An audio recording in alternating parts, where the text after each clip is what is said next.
What's going on, fellow fanatics? How's everybody doing tonight?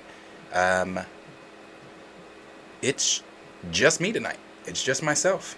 And like I said, I don't mind when we have just when it's just me. I don't mind that because I get to kind of connect with you guys a little bit more and see what you guys are saying. Tim, appreciate you being here first in the chat tonight. On your left, appreciate you being here. The people that are here, SP Flash 1523, appreciate you being here. Yeah, bro, just me tonight. We do have some things that we are going to talk about and get into tonight. Definitely some juicy Ahsoka Star Wars news that as you guys know, that is my most anticipated Star Wars show, series, anything coming out. So I'm definitely excited to get into that. We are going to talk about Sacha Baron Cohen. As you guys know, Sacha Baron Cohen was rumored a couple months ago to be portraying Mephisto. And he's going to be showing up in Ironheart as well as Agatha, Coven of Chaos. I still think about the first name for it. What was it? House of Harkness. Coven of Chaos.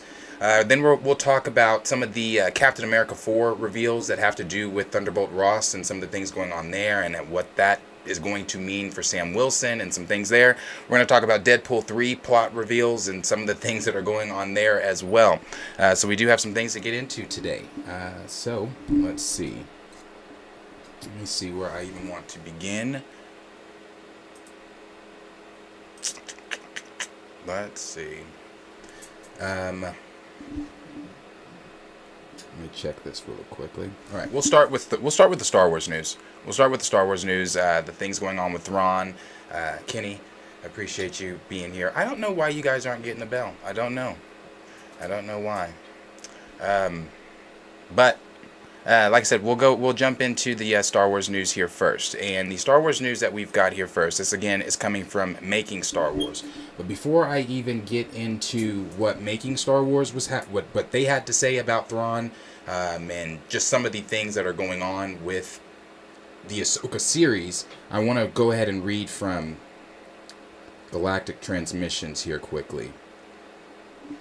Galactic Transmission said, new Thrawn rumors for Ahsoka series. The Ahsoka series features an important character named Babylon that has a lot of screen time in the show. The character answers to Thrawn, has a helping assassin droid, and appears loyal to the ex-Grand Admiral.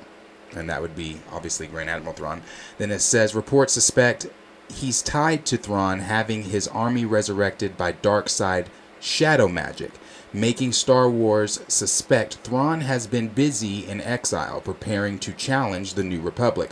Lars is going to be playing him again, plays Thrawn, and he looks really tall and imposing.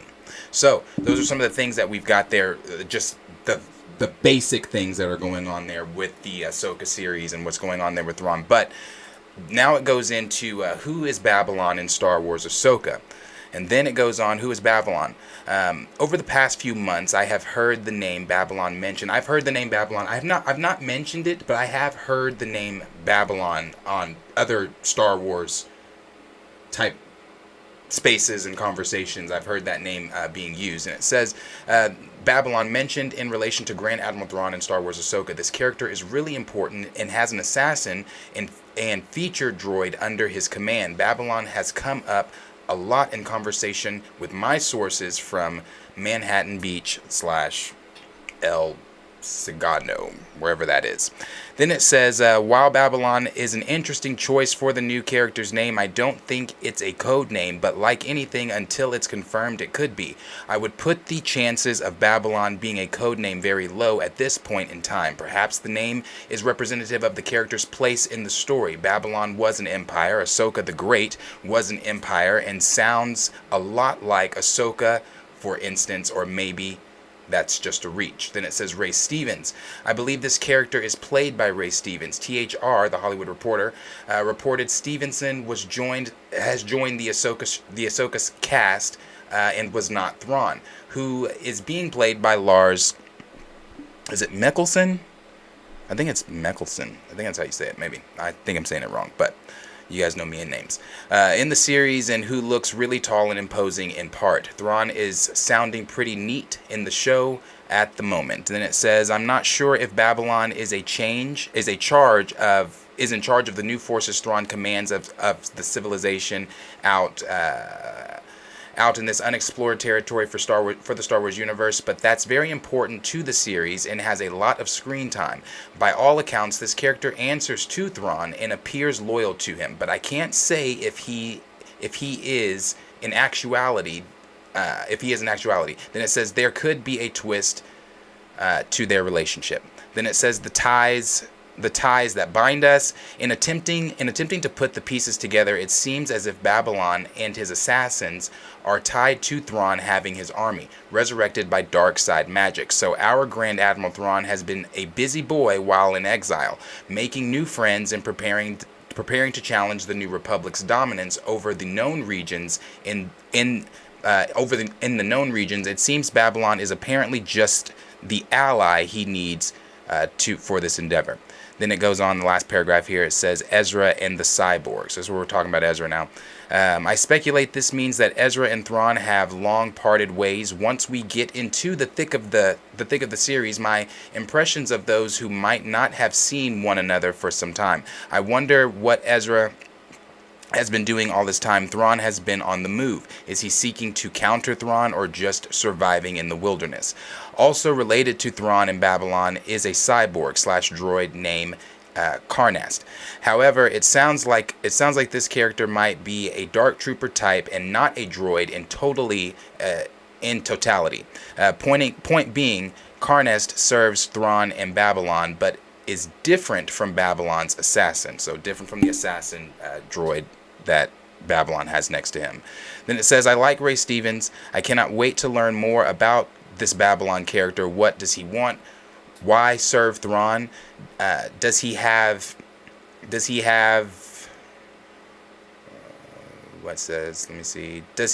a taste for conquering the galaxy, or is Thrawn promising him something he needs? I can't wait to learn more. So this kind of feeds into some of the things that I've talked about before when we talk about Star Wars, when we talk about the Ahsoka series, and everybody knows that I am so excited for that. And thank you for everybody else that started to join. Officially MG, Spoiler Kings, Grand Regent Thrag. Appreciate you guys being here and everyone watching. But when we talk about the Ahsoka series, one of the things that I often mention is that Thrawn was never here, and I was hoping that they were going to play on that. In Marvel, in the Star Wars comics and Thrawn's comic, it's revealed that Thrawn is only here to serve the Empire as a decoy. He's investigating the Empire to make sure that the Empire is not a threat to the Chiss ascendancy in the unknown regions. So he goes through the rankings of becoming, he becomes just a officer in the Empire at one point to rising to the ranks of Grand Admiral. And then we pick up with his story after that comic. After that comics run, we pick up with his story in Rebels. So he was never here to, actually serve the Empire, just to make sure the Empire wasn't a threat to the Chiss ascendancy itself. So it looks like, and one of the things that they were doing, well, it looks like they might be doing something to that effect with him challenging the New Republic, because this is still playing into 7, 8, 9, and then if the rumors are true and Daisy Ridley did meet at Skywalker Ranch to talk about the possibilities of 10, 11, and 12 being set, I guess, in a distant future, this could be still tying into that somehow, with maybe Thrawn being the overall threat. Bringing in whatever army it is, because we know that we've learned from the Skeleton Crew leaks that we've talked about, the Ahsoka leaks that we've talked about, that they are going to be playing heavy on the magic aspect. They are going to this unknown region, or this beyond space that they're calling it, beyond galaxy, or whatever it is they've changed the name to. It is going to be dealing with magic. The Night Sisters come from that area, or their origins are within the beyond space. So knowing that the Night Sisters deal with magic, and I've seen some Star Wars fans saying, "Oh, I don't want to deal with I don't want magic in Star Wars." Well, magic has always been in Star Wars. I mean, Palpatine uses magic, Sith alchemy. Palpatine uses magic in season 6 of Clone Wars. He uses it in Rebels, in the World Between Worlds, when he's trying to catch Ahsoka in Ezra. So magic, and then plus Mother Talzin being the mother of the Night Sisters, that is what she uses. She uses, I mean, and in the comic that we get, that we don't get to, the stuff that you don't see in season 7, the events that lead Darth Maul into becoming leader of Mandalore, that's a comic, and I forgot the name of the comic, please forgive me, but that is a comic, and within that comic, we see Mother Talzin using a lot of magic, because she goes against Dooku, Grievous, and Palpatine all at once, ultimately to her demise. But Palpatine said it himself. She was a powerful witch, and so she is magic has always been used in Star Wars. So knowing that we are going to be diving into the magical elements of things within the Ahsoka series, and even in Skeleton Crew, this has me pretty excited for what they are going to be doing. Again, I'm a huge Thrawn fan. I have the novel down here. I'm a huge Thrawn fan. I think that bringing that character back into canon out of Legends was one of the best moves that they made. And again, I'm going to give credit to Dave for that. But one of the best moves that they've made, and knowing that the Ahsoka series is handled by Dave, it is his baby, he's going to take care of it. I think this is, as I've said before, this series could be very jaw-dropping. This series could be a course correction in the right direction for Lucasfilm and Star Wars. You got to think, if this series hits, Mandalorian Season 3, if it hits, from what we've seen in reports from the people that got early viewership of Season 2 of Bad Batch, it sounds like it's going to hit. Sounds like it has a better, darker tone than the terrible first season that we got. But if it all hits, then we get to say goodbye to KK after Indy 5 or whenever that, after her farewell This Is It tour. We could really be seeing Star Wars making a course correction in the right direction that fans are wanting to see it go in. So again, I've been hopeful in Ahsoka. I can't wait for Ahsoka. I can't wait to see a first look at Thrawn in live action. That's what I really can't wait to see. So, but as always, let me know down below in the comments what you guys are thinking of the Ahsoka rumors that we've got here with Thrawn, and some of the things dealing with the magical side of things in Star Wars that the overall audience is going to be introduced to, and they're going to be diving so much deeper into it. Let me know all your concerns, all your things that make you happy about this news. Let me know down below in the comments. And let's see. I see Kenny said, I think all Dathomirians, is that what we're calling them, have some sort of magic connection. SP Flash said, are the Dathomirians connected to the Night Sisters? Yes, they are. They're all from Dathomir. Maul is Mother Talzin's son, and you learn that in comics as well, with Maul's backstory. As just like with the Jedi, the Sith will go out and get a young apprentice and teach them. So he found Maul, and him and Mother Talzin, came to had an agreement to where Maul would go to be Palpatine's apprentice. But then ultimately, when he betrayed Maul, because as we know, we talk about all the time when we talk Star Wars, is Palpatine is a puppeteer. He's using anybody, just anyone in his path, anyone that he's aligned with, is just a means to the ends that he's trying to get to. So it's like once the events happened the way they did with Maul, Mother Talzin and Palpatine were at war basically at that point. So but yeah, the Dathomir, they are related.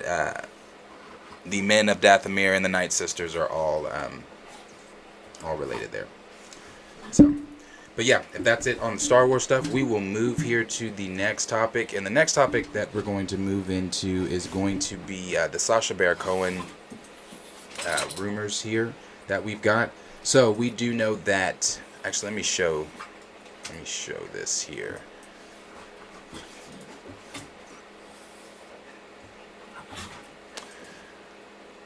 on was that this morning? Yes, this morning. And this news, again, this is going to be the Sacha Baron Cohen news here. Sacha Baron Cohen is rumored to be in Ironheart, rumored to also be in Agatha, Coven of Chaos.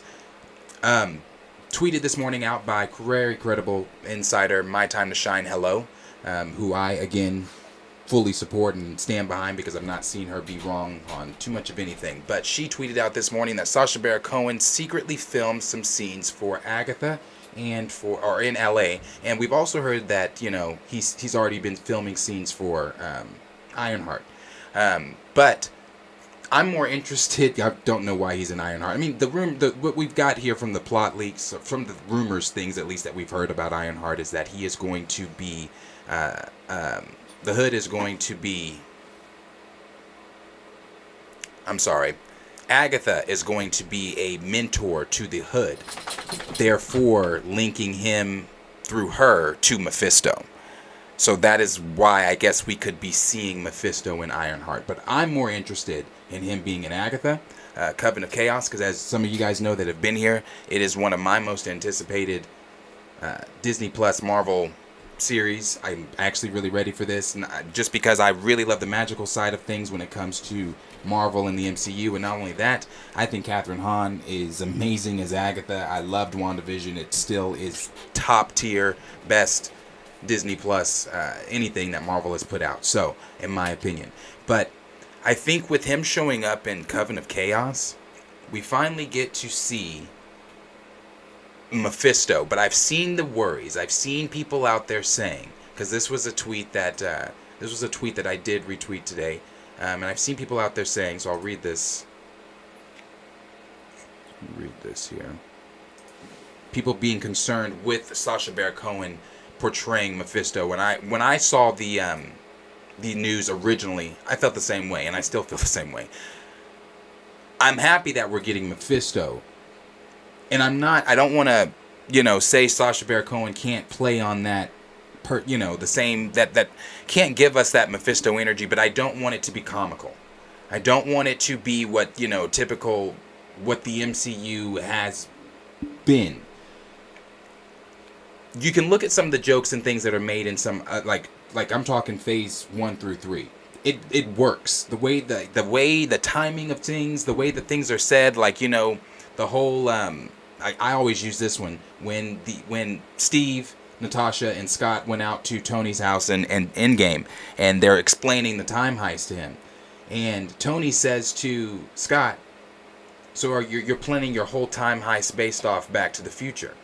And he says, "No, we're not." And then Tony says back to him, "Good, because that'd be horseshit." Like when you can fit the humor in like that, and then still keep that same tone, it works. But I don't want Sacha Baron Cohen to come in and be Sacha Baron Cohen that we normally see. I don't want it to be comical. I don't want it to be to turn into that. But I've seen that. So this is some of the things that we've seen here. And it said, this is something that was tweeted out. It said, "I like Sacha Baron Cohen, but I hate the way the MCU uses comedy in their films. A good comic book theatrical / series should be 95% drama / action and 5% comedy. I don't want an over humorous Mephisto." And then we got another tweet here that said, "I think it depends. Some projects could be a comedy project, but not all." Let's see. Then we've got one that says, "Wasn't principal photography supposed to start in January? Did they share the film?" To which, for Ironheart, to which My Time to Shine Hello said they already filmed some stuff in secret for a bit in LA before moving to Atlanta in January. And that's the stuff for Ironheart. Let's see.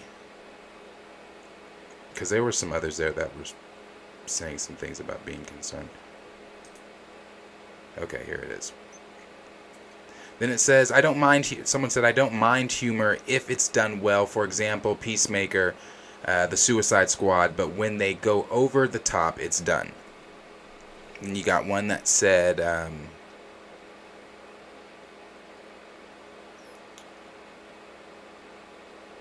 where did that one go? Somebody deleted their tweet because I don't see it anymore.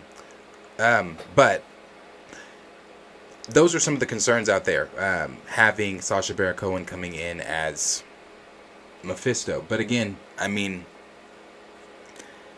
we have to wait to see how he's going to do as Mephisto. I'm really interested just to have Mephisto in the MCU and to have him tethered with Agatha in Coven of Chaos is going to be pretty interesting. So I'll move. This is coming from the direct here and what they had to say about Coven of Chaos and then some of the characters here. Let me see. It says a new report has revealed the first plot details for Agatha Coven of Chaos and teased how it will connect to the events of WandaVision. After making her debut as the popular villain in WandaVision, Kathryn Hahn will soon return to the MCU with her own Disney Plus spin-off. As of late, the black comedy series has finally been starting to take shape with the likes of Audrey Plaza, who we've talked about that, and Joe Locke joining the cast ahead of the immediate start of production, or imminent, sorry. Then it says, despite things beginning to heat up, Coven of Chaos fans still have yet to get an idea of what the project will be about, which is particularly important in this case, as many have yet to be convinced why Agatha Harkness needs her own series. Although the general assumption is this will be a direct sequel to WandaVision, upon her last appearance, the Salem Witch had just been defeated by Scarlet Witch and imprisoned in her magicless Westview persona as Agnes. As theories continue to go crazy as to how Agatha will follow these events and could even involve Wanda Maximoff herself, a new report has offered the first plot details.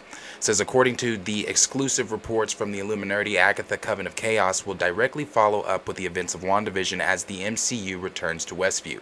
The Disney Plus spinoff will seemingly see Kathryn Hahn's Agatha Harkness freed by a new coven of witches from the Scarlet Witch spell that left her imprisoned in the New Jersey town. The report adds that Billy Maximoff, aka Wiccan, who was previously played by Julian Hillard in WandaVision and Doctor Strange in Multiverse of Madness, will be returning. The son of Wanda will be a teen visiting Westview or attending school there, and will be a person of interest to this mysterious coven. So I'm wondering if it would have to be Kaplan. I'll get to that. Hold on. Then this says with Agatha Harkness poised to be freed from her magical Westview imprisonment by a new coven of witches, one can only imagine this to be the One can only imagine this to be the Coven of Chaos in this series title. But the question remains. What are they after that will place Harkness and Billy Maximoff in their interest? Well, the obvious connection between the two magical individuals comes from their history with Wanda Maximoff, aka Scarlet Witch, with the disgraced Avengers having derived her power from chaos magic. Perhaps this Coven of Chaos was recently formed in her honor, perhaps even after her Doctor Strange 2 death. Based on the description of Joe Locke's mysterious character, this report makes it nearly certain that he will indeed be playing a grown-up Wiccan, but hearing a teen Billy Maximoff will appear only makes things more confusing as both of Wanda's children cease to exist in Earth 616 with the destruction of the Hex. And again, I'll get to it. Marvel Studios recently began casting for what appears to be a Jewish couple for Coven of Chaos, which suggests an comic-accurate path. In the comics, after Wanda's children disappeared, Billy was reborn. Yeah, okay, we're talking about it. Reborn into Billy Kaplan, with neither of his new parents having anything to do with magic or his original family. This could explain both how Billy continues to exist in the MCU and why he will be a person of interest to this Coven of Chaos. Perhaps the goal of the magical group will ultimately see them attempting to resurrect Wanda by using Billy and Agatha in some way, thus bringing Scarlet Witch back in time for the next Avengers movies. Like I said, as you guys know, this one is one that I am extremely hyped for. Official EMG. Patty was cast today in the Agatha show. When I saw that, well, hold on, I'll get to that too. But one of the things that gets me excited for this again is just all of those things, because you guys know I've talked about this many times. I love Children's Crusade, and that's something that we've heard too, is that Kang Dynasty is supposed to be adapting certain elements of Children's Crusade, but we are going to see the introduction of Children's Crusade. Now, I'm not saying we're seeing the Young Avengers or anything like that in Coven of Chaos, but we're going to see elements of Children's Crusade also in Coven of Chaos. So if that's true, and we're getting Billy Kaplan, and that was something I was going to say, because with the twins being gone, we know that both Billy and Tommy were reincarnated into and born to different families, not knowing one another or anything like that, looking similar but not exactly alike. So we've got Joe Locke, who we've talked about this before. Joe Locke is going to be showing up in Coven of Chaos, and which I believe that rumor too, that he is going to be Billy Kaplan. We are going to be seeing Wiccan used heavily, I think, to start this entire thing that's going on with Children's Crusade, and how they're going to adapt and do their versions of it and things like that. But one thing that they also mentioned here, let me go back to that. One thing that they also mentioned was this new coven of witches. You know, everyone has been saying that our new coven of witches that's going to resurrect Wanda. Because I don't know why everyone thinks Wanda's dead. Just because Wonder Gore tumbled on her does not mean that Wanda is dead, because one, we didn't see a body, and a death is not confirmed in T'Challa unless we see a body. And we did not see a body. So, not only that, Kevin Feige has said himself, when asked about Wanda on the red carpet, he said, well, that's what he said. I didn't see a body. Did you see a body? And then he said, so anything's possible. So I don't know why everyone's thinking Wanda needs resurrection. I don't think Wanda's gone. Whoever this coven is, I don't know that I don't know if I also believe this here, that they could be formed out of some type of, and I know this is just speculation as well that the direct is giving, but I don't subscribe to the idea that this is a coven being formed out of honor of Wanda or trying to resurrect Wanda. I think this could be a coven that knows what's going on or whatever with Agatha, and maybe coming to Agatha's aid, and Agatha joining this darker coven, or maybe this darker coven, if it's a darker coven, being aligned with Agatha. I don't see them being too aligned with Wanda though, and then that's where I could see the connections with Billy and Agatha, because Agatha, knowing who Billy's mother is, can probably figure a lot of this shit out. Just how easily she figured out who Wanda was. So those are some of the things that like I said, I'm really interested for Coven of Chaos. It's the only thing that I right now for Marvel series is that I'm looking forward to. Announced Marvel series is that I'm looking forward to. So, but as always, question is for you guys. Let me know down below in the comments what you guys are thinking about what's coming up with some of the Agatha Coven of Chaos things. What are you thinking about Sacha Baron Cohen being Mephisto? Are you thinking that's going to be too humorous, or do you think we just have to wait to see what Sacha Baron Cohen's going to bring to the role? So let me know all those things down below. Let's see.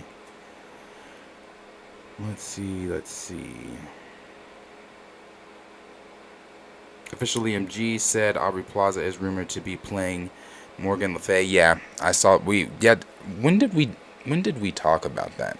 That was whenever the video's up. It's the Agatha. It was when Joe Locke was cast, because that's a little after that. I think, yeah, it was when Joe was cast.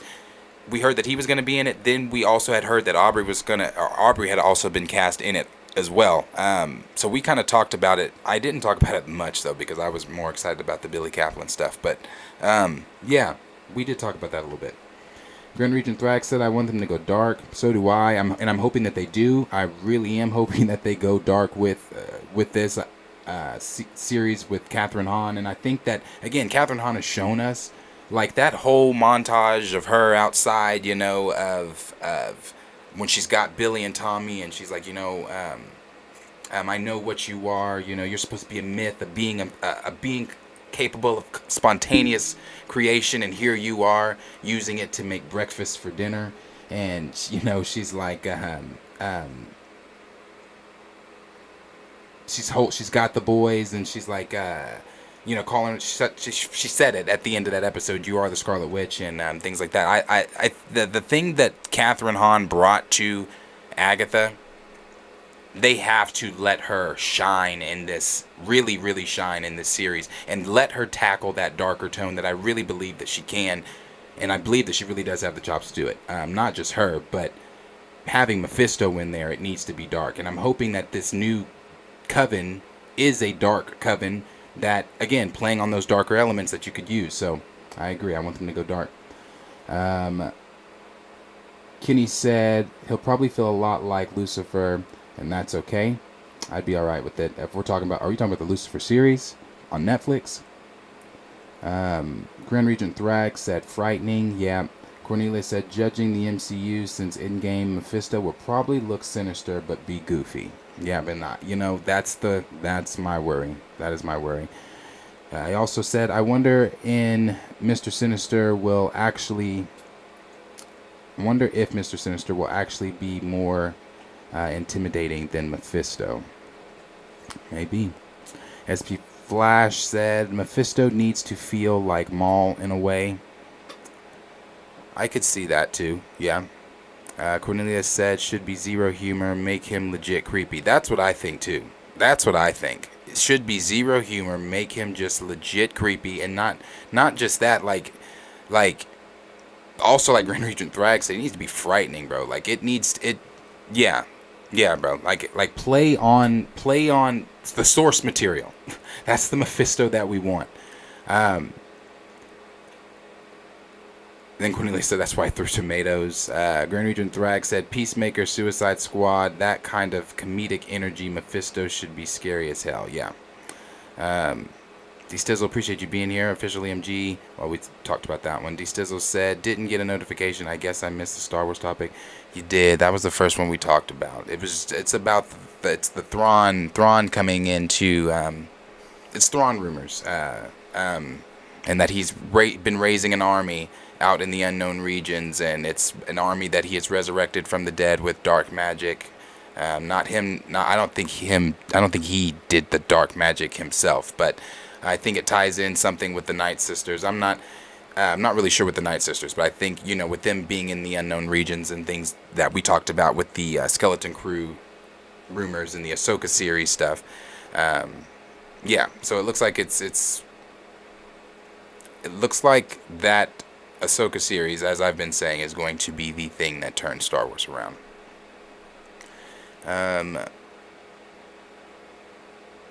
Let's see, we got Darth that said, low-key, I feel like they should reboot Star Wars.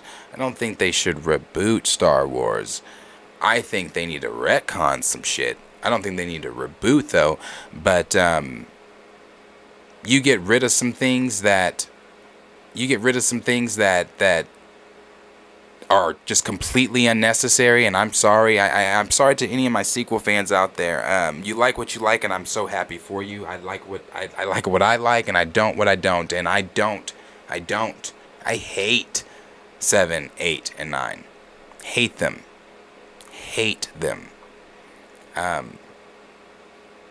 I could do without them. So I would say, definitely retcon some shit. We got SP Flash that said, I wonder if the series will address Ralph Boner. We've heard that it's supposed to. That's something we haven't really talked about either, but we've heard that it is supposed to be addressing that, and that they're actually going to make it a bit more serious this time, and kind of, I guess, apologize. This is just what I've heard. These are just what I've heard. Apologize for the Ralph Boner in WandaVision. What that exactly means, I'm not sure, but that's what we do know. That help me out, Evan Peters is supposed to be in the series.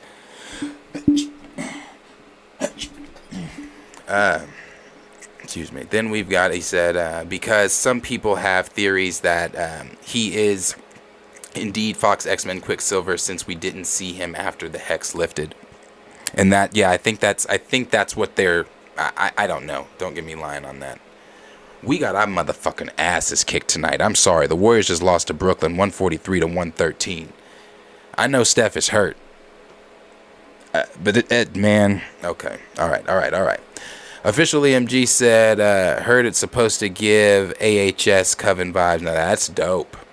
Now listen. Oh, hold on. So I'm excited. Probably not as scary and disturbing though. Okay, yeah, probably not as scary and disturbing. But Coven, for me personally, is AHS's best. For me, I like the first 3 seasons. It's Coven, Asylum, and Murder House are my, in that order, are my top 3. I love Coven. Coven is by far the, man, that shit was dope. So good. And it has so much rewatchability because I've rewatched it so many times. But I think if they can do that, play on some of those vibes, maybe like you said, not as scary and disturbing, but give those type of vibes, you've got a good dark show on you. That's what you got to do. You've got a good dark show. You need to be moving in that direction. So if that's true, that would be really dope. Darth also said, I guess I'm just walking on the fan. I guess I'm just waiting on the Fantastic Four and how they will handle that. Yeah, that too. We've talked about that at length too a few times, you know, with the Fantastic Four. Rumors that we've gotten, things that we've heard for their film, cameos that they're supposed to be showing up in the post-credit scene of Quantumania. So yeah, there's some good stuff out there about them right now. I'm hoping that a lot of it is true. Kenny said, yeah, okay, yeah, answering that. Grand Region Thrag said, that Thrawn dude is so cool, is a cool character. That's the dude that was on Boba Fett, right? The blue cowboy. No. That's Cad Bane. Cad Bane is the one that showed up in Boba Fett. Cad Bane is not dead either. But Cad Bane was the one that showed up in Boba Fett. His first appearance was in Clone Wars, the Clone Wars animated series.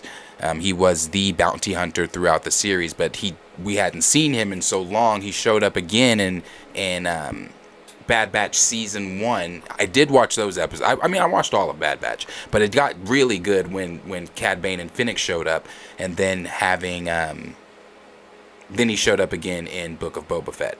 So, no, it was really dope seeing Cad Bane, but Thrawn is who we see in Rebels. If you watched Star Wars Rebels, Thrawn shows up in Star Wars Rebels, and he is the main antagonist throughout seasons. I think he shows up in season 3, maybe midway season 2, but he is the main antagonist throughout the show. Then we've got K-Dot, appreciate you being here, bro. Professor Film Fan, appreciate you being here. And K-Dot said they should just get rid of the whole trilogy. They done nothing with them sequel characters since episode 9 ended. That says a lot. They've done more with a CGI Luke than Daisy Ridley.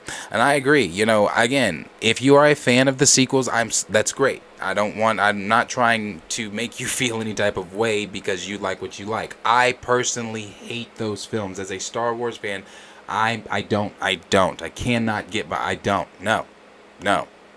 I really checked out at the sequel trilogy whenever Leia flew in space after the ship was blown up or whatever. I don't even really remember what happened. I just remember she opened her eyes in space and flew back into the ship. And I was like, oh, okay, what the fuck?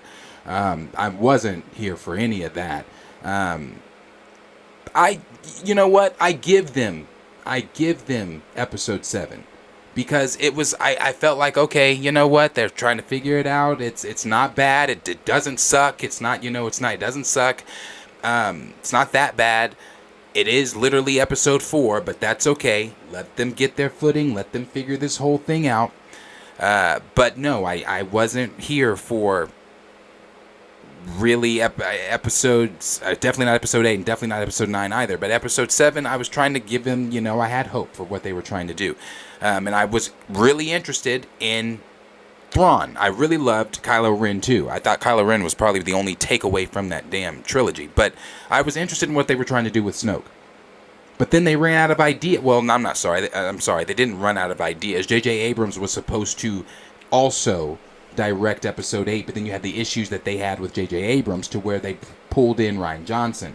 Then Rian Johnson pissed in the motherfucking sandbox that he wants to come back to and gave us episode 8 that undid so many things from episode 7, effectively killing Snoke, which made no sense, because that's the only scene I ever can watch from episode 8 is the throne room scene between Kylo and Snoke. When Snoke is berating Kylo and he says, "Look at you," he's like, what'd he say? Kylo said to him, I killed Han Solo. When the moment came, I didn't hesitate. Then Snoke turned around and said, "And look at you. The deed splits your soul." He said, "You're unbalanced." He said, "You're unbalanced. Bested by a girl who had never even used a lightsaber. You failed." And shocks the ground because Kylo stood up at him like he was about to do something. Shocks the ground and then says, Skywalker lives. And as long as he lives, hope lives in the galaxy. And I'm like, bro, this new antagonist, I like him. I like it.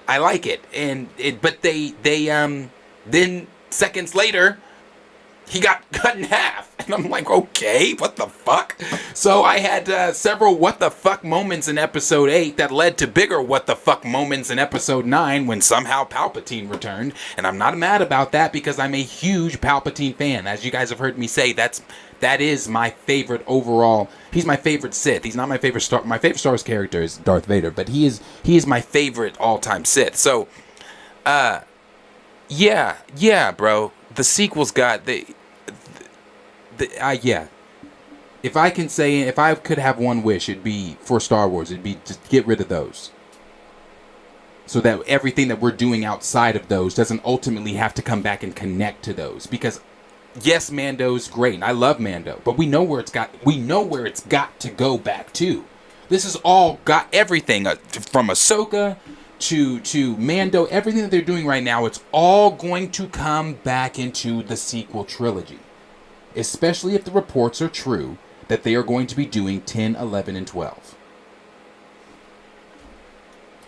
Not here for that. Let's see. Darth said 6 was decent, bro, but 8, 9, 7 was decent, but 8, 9, and 8 and 9 I hate as well. Was a waste of time. Yeah, complete waste of time. Gray said retcon episode 7, 8, 9 for sure. D Stizzle talking to Grand Edward Stewart. Appreciate you being here. He said Mephisto needs to be intimidating as Freddy Krueger, or the Joker or the Joker, serious, but with a sick and twisted sense of humor. I can agree to that too. Darth said Coven was fire and a great cast of women. Yes, it was. Grand Regent Thrag said Cad Bane, he was dope. I had never heard of him. Yeah, no, Cad Bane's super dope. He is my favorite bounty hunter. I love Boba. Hated, like Tamara Morrison, who plays Boba, I hated what they did with Boba in his own series. But Cad Bane, when introduced in Clone Wars, again, I was still in middle school when Clone Wars came out. So when he instantly became, after seeing him in a couple episodes, and with Clone Wars being originally on Cartoon Network, those first original episodes were a little darker, because we saw Cad Bane like snapping necks and shit. So like he instantly became one of my favorite bounty hunters, or my favorite bounty hunter. He is definitely dope. Let's see. Edward Stewart also said Han Solo's death ruined it for me, being killed by his own son in The Force Awakens. That kind of got spoiled for me, and before, because it was kind of everywhere that Han Solo was gonna die. That it was no secret that Harrison Ford didn't want to do Han Solo anymore and things like that. So that one was kind of spoiled for me, but they also didn't keep it a secret in the film, I felt like, either, because I felt like everybody in the stands knew, everybody watching knew that moment Kylo was gonna stab or put his blade through him. So yeah, I was just like, okay. I didn't like it, but I was just like, okay. The Sizzle said, LOL, Leia Poppins. Yeah, that's exactly what she was. Dar said Kylo Ren was the only thing good in that, to me, yeah, he was the only takeaway from the sequel trilogy for me. Raymond 2000, yeah, again, yeah, Kenny said the same thing. He didn't get a notification either. Grand Region Thrag said, is that the character Rey as hated? Wait, is the character Rey as hated as it seems on the internet? They are staying with her.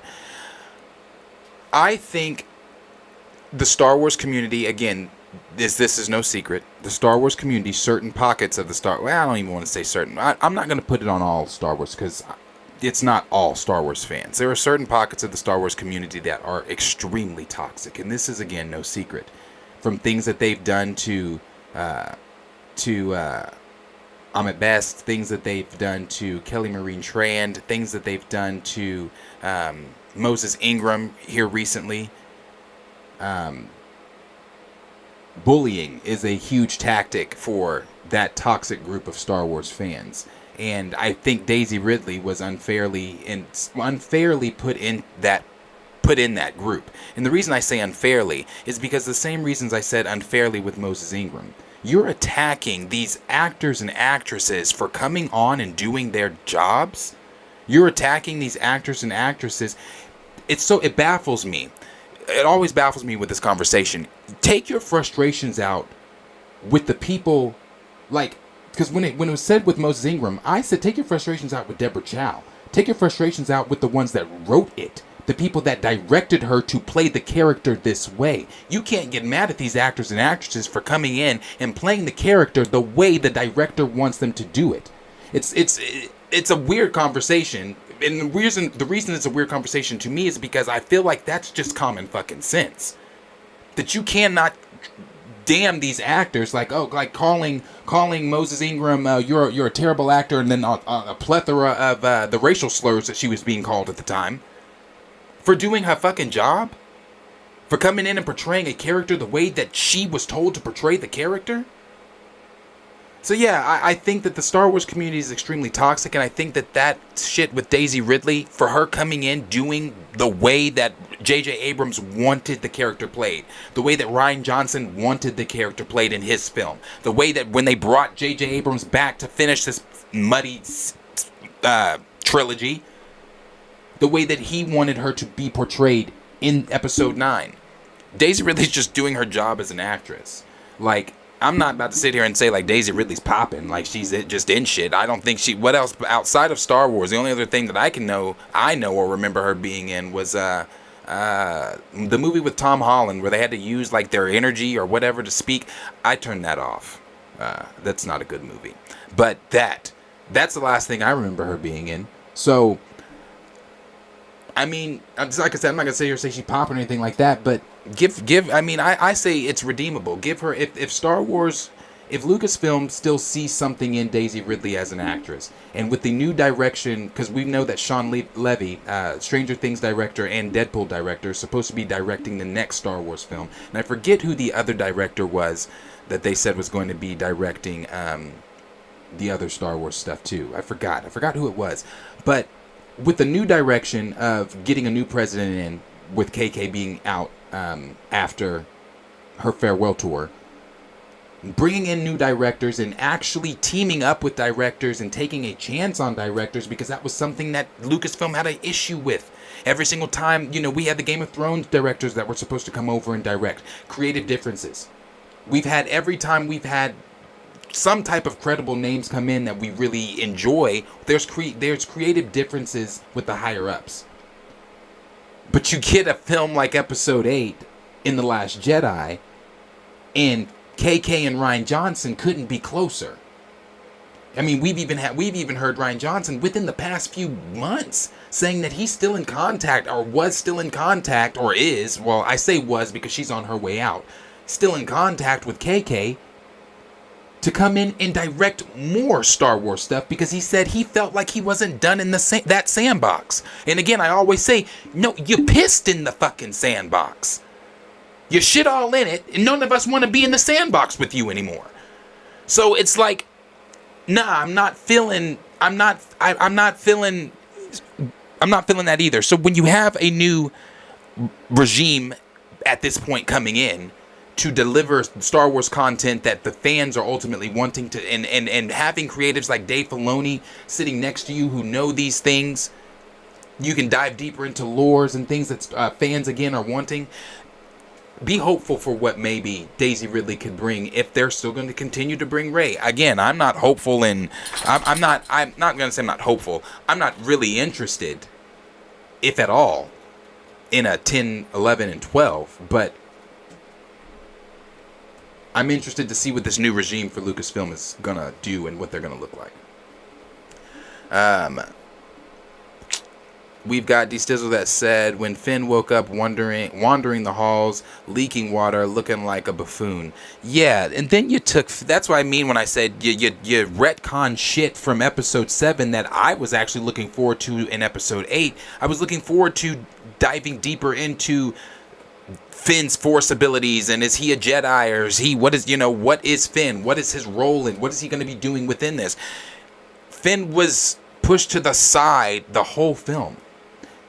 That's what, John Boyega speaks, bro. He has spoken up about this several times. That's the reason why the report that we heard for 10, 11, and 12, we know that they're bringing Daisy Ridley back. We know they're bringing Oscar Isaac back. We know they're bringing Kelly Marie Tran back.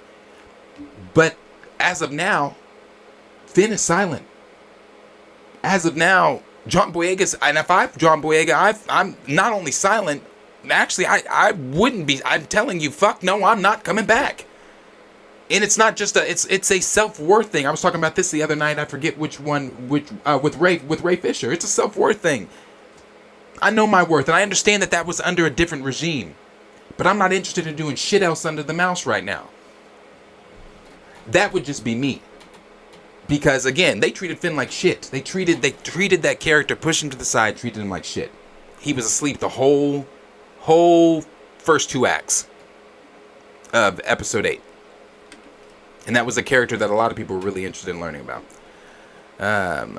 We got Edward that said, killing off Luke, Leia, and Han in Star Wars was like killing off Superman, Batman, and Wonder Woman in Justice League movie. D-Sizzle said, I can rant on sequel trilogy all day. I'd rather talk about good Star Wars stuff. Yeah, for sure. D-Sizzle said, I say all the new characters were hated on different reasons. These characters are fine. It's their storylines that sucked. Right. Right. See, Jeezy said, there are toxic folks in every community. That is very true. What's up, DJF Nice? Appreciate you being here. D-Stizzle went on to say, the whole Finn runaway slave escaping the First Order plantation, simping for Rey, only to get friend zoned was my least favorite storyline next to Luke's treatment. Yeah, I've never seen it put that way, and I love the way you put that. Edward said, personally, I wish that Luke was the only one who ended Palpatine, not Rey, for that shock therapy that Luke received after he defeated Vader in Return of the Jedi. Hold on, I'm sorry. T'Challa. Sit down. Stop.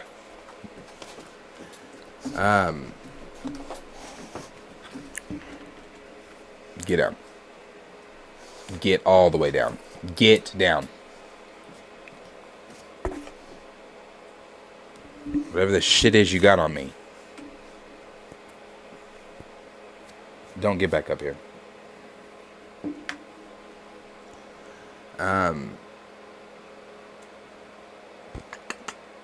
We got D-Stizzle that said, Finn was straight up irrelevant comedic relief.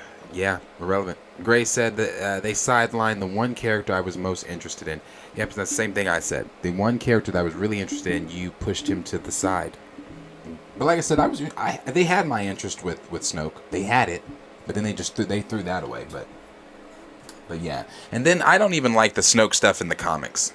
I don't even like that. I mean, because the comics now have to go in line, the canon comics at least, now have to line up with the sequel stuff. So now, now it's revealed, well, it was revealed when those comics came out that, Snoke was obviously being puppeteered by Palpatine and all that stuff, and the way that Snoke is, just the way he's used, and I don't like it. But we'll move on here to the next topic. And the next topic that we're going to talk about, let me see what's on here side. It's going to be, we'll talk about the Thunderbolt stuff. Not Thunderbolts, I'm sorry. Captain America. The Captain America New World Order stuff here. And some Red Hulk news. So the Direct had come out and put out an article here. And this is what they were saying, because Harrison Ford was... he did a interview on a podcast called Playlist. And in that interview, this is, I guess you could say, this is the first real confirmation that we've gotten that Harrison Ford is going to be Red Hulk. You know, Marvel has not come out and officially said that, but he has now in this interview that he did on this podcast. So it says, this coming from the Direct, it says, speaking with the Playlist, Star Wars veteran Harrison Ford broke his silence on joining the Marvel Cinematic Universe as Thunderbolt Ross. When asked why he was interested in joining the ever-popular superhero franchise, Ford admitted that he simply now wants to do some of the things I haven't done. And this is the Playlist asking, what was the interest on your part for joining the Marvel Cinematic Universe? Harrison Ford said, hey, look, I've done a lot of things. I now want to do some of the things I haven't done.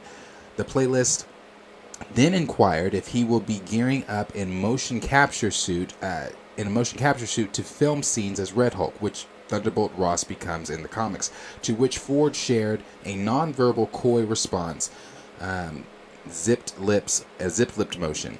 And that's something we talked about too when we first talked about Harrison Ford coming in to be Thunderbolt Ross. We speculated here, could we see grumpy Harrison Ford wanting to do the mocap? We all kind of thought here that maybe he would just do the things as Thunderbolt Ross, and when it came to the mocap part, they would get a different actor to stand in on that part. But it sounds like he's actually maybe even, I guess, excited to do this, because he said that, you know, he wants to do something. He wants to do some of the things he hasn't done yet, and obviously this type of thing is something he hasn't done. And then the mocap, being in the mocap, if it's zipped lips, I think he might actually be doing the mocap too for what's going on with what we're going to see with Red Hulk in the Thunderbolts. As far as even in New World Order, but some of the rumors for New World Order that were coming out, and this is coming from Can We Get Some Toast? He's a new leaker out there, somewhat new. He's some of the things that he's been putting out in the past few months has been spot on, and it's been spot on with some of the things that other credible leakers have been saying too. But he put out there, and let me show you guys that tweet so you can see it as well.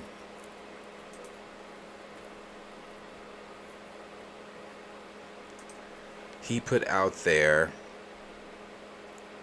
he said, okay, one more because why not? And he's saying that because he had put out some other things. Sam is looking to assemble a new team of Avengers to take down President Ross in Captain America New World Order. So when we first started talking about Harrison Ford as Red Hulk, we speculated that he may be the villain for New World Order. But however, it seems to somewhat be confirmed that this inside scoop is coming. That's coming from Can We Get Some Toast? That he's going to be the primary villain and is going to be putting together a new. Sam is going to be putting together a new team of Avengers to take him down. The team that he's putting together could be some type of secret Avengers team, possibly.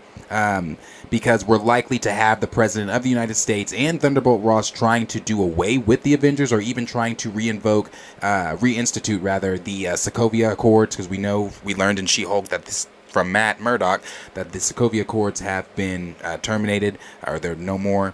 And it also looks like the Thunderbolts team will be the team that represents the actual government body. While Sam and his new Avengers team, or whatever team this is that he's putting together, are going to be the enemies of the state instead of, the once beloved Avengers. So those are some of the things that we've got going on with the Captain America New World Order to make sure I read that, all of that in that article. With some of the stuff going on with Captain America: New World Order, and one of the many things that we've talked about a lot over here is the lack of fan connection for Phase 4, for Phase 4 characters, for the lack of connection emotionally to Phase 4 characters in general, that have been introduced. And we've also talked about how it's important for us as the audience, and you know, to see this new team, to see a team of Avengers before Kang Dynasty. Why? Because it's like, again, we have no emotional connection to any of these characters. At least I'm gonna speak for myself, or speak for those of us over here at Planet Fanatics that have had this conversation. I'm not emotionally connected to any of the new characters that they've introduced, because it's not that same Phase 1, Phase 2, Phase 3 feeling of, you know, having the camaraderie between, because these characters haven't even interacted with one another yet. So this is a good way for them to put the team together for the audience, for us to get that emotional connection, put some team. I don't know if it's going to be the Shang-Chi, because we talked about that last week. It came out that Shang-Chi and Shuri and Sam are going to be the three new leaders of this new Avengers team. Sam being the top of it, and then the other two being like your Tony or your Thor, or your Tony or your Bruce or whoever. So it's a good way to get us emotionally connected to whatever Avengers team we're ultimately going to be seeing in Kang Dynasty, being joined by Scott, Hope, and the Fantastic Four out of the Quantum Realm. So that's a good way to establish some sort of emotional connection there. But it looks like, that may actually be happening here, that they're going to do that, and we don't exactly know who's going to be on the team, or what it's going to be, or who what's going to be included. But they better get some heavy hitters, and I say they better get some heavy hitters because the three names that I just named, Sam, Shuri, Shang-Chi, that you're going to need more for whatever Avengers. If indeed Red Hulk is going to show up if he's going to be the primary villain for New World Order, you're going to have some heavier hitters than that. And so I'm hoping that whatever team it is that we get, that they do bring in some heavy hitters. And one of the things that I want them to do is inject Rhodey into this. Inject James Rhodes' War Machine into this film, because we already know that he has connections to Thunderbolt Ross, because he was still talking with Thunderbolt Ross when the Sokovia Accords were still put together, and while Cap and Natasha and everybody else were on the run, he was communicating and also was in favor of the Sokovia Accords with Thunderbolt Ross. And we also know that his position within the military, his position within the United States government, and things like that. So I think having President Thunderbolt Ross taking that position in New World Order, and having him being the overall threat and villain, and if that's true, it goes back to what I said about Red Hulk and the comics and things like that, where when he was introduced in 2008, for a while no one knew his identity. If he is going to be Red Hulk in this, and if Sam's trying to take down Thunderbolt Ross, then that would mean that he would have to know that Thunderbolt Ross is Red Hulk, which means that his identity is not going to be kept a secret or anything like that, which I would have preferred them to have done. But you're going to, again, like I said, I think having James Rhodes, because he knows the ins and outs of maybe what Ross might be planning or things like that, or he just has government information. I think having James Rhodes a part of that whatever Avengers team is a good idea. And again, it gets us in more time with Rhodey, because Don Cheadle also came out and said within the MCU, he said, I'm not complaining, but I'm complaining for him, and he is complaining. We don't know shit about Rhodey. We don't know what side of the bed Rhodey wakes up on. We don't know what Rhodey's favorite ice cream is. The same shit that we learned about Tony, the stuff we've learned about Thor, the things we've learned about Peter Parker and his short time in the MCU, the things we've learned about Cap. These are things we want to learn about James Rhodes, War Machine. These are things that, so I think, hopefully Sam too. And again, what have I said from the beginning about Sam's film? Is it going to be a Sam Wilson film? Now, let me put it this way. We don't know what Ona's going to do with this film either. We do know that from earlier reports I don't know if this has changed, but we know from earlier reports that they said it's going to be a paranoid thriller, and that got me excited because I'm all here for a paranoid thriller. A good paranoid thriller, I'm here for it. But one of the things too with that is we don't know what he's going to do with it, because Civil War is a Captain America film. Now, and it still felt like a Cap film, centered around Cap and Tony more rather, but it still felt like a Cap film. So I'm just hoping that Sam doesn't get overshadowed in his first Cap film, because that was Captain America's third film, Civil War. This is Sam Wilson's, who again, we don't know shit about other than that he can't get a bank loan, and he was a former Avenger. And that he can't even help his sister, with all that shit. Other than the negative things we know about Sam, we don't know shit about Sam. So that was one of my concerns, hoping that they weren't going to overshadow Sam with the earlier reports of the multiple Hulks showing up and things like that. Now the multiple Hulks has turned into a team of Avengers going to be assembled around Sam. And again, I'm excited for that, because I think it's important that we see some type of team assembled before Kang Dynasty. But I hope it just doesn't take away from Sam's shine for us to learn about Sam within the MCU, for us to actually see character development and growth with Sam as the new leader of the Avengers. How is this regular man in a vibranium suit going to lead a powerful team of superpowered beings? How are we going to see him do that? Those are some of the things I would like to see played on with Sam and just developed with Sam. I'd like to see Sam grow. I'd like to see Sam I'd like to see Anthony Mackie actually wow me as Sam Wilson. But, like I said, that was one of the things that we've talked about. But I hope that we can put James Rhodes in this film. I hope he's one of the ones that's going to be on that team. And there's also rumors that Harrison Ford has signed on until at least Secret Wars. We talked about that too earlier on. We talked about when Harrison Ford was first announced or rumored at the time. We said, I doubt it's for an extensive. It can't be until like Secret Wars or anything like that. But it looks like from rumors, from the reports that we're seeing, that he has signed on for at least until Secret Wars. So we may be seeing him there. But it's this I will say sounds better than the multiple Hulks thing, than the New World Order mini World War Hulk film. This sounds a lot better, because again, we need to see some type of Avengers team before Secret Wars, and I think that making Red Hulk Thunderbolt Ross the villain is a better play because of Sam and Thunderbolt Ross's already fractured relationship. I think that that's a good idea.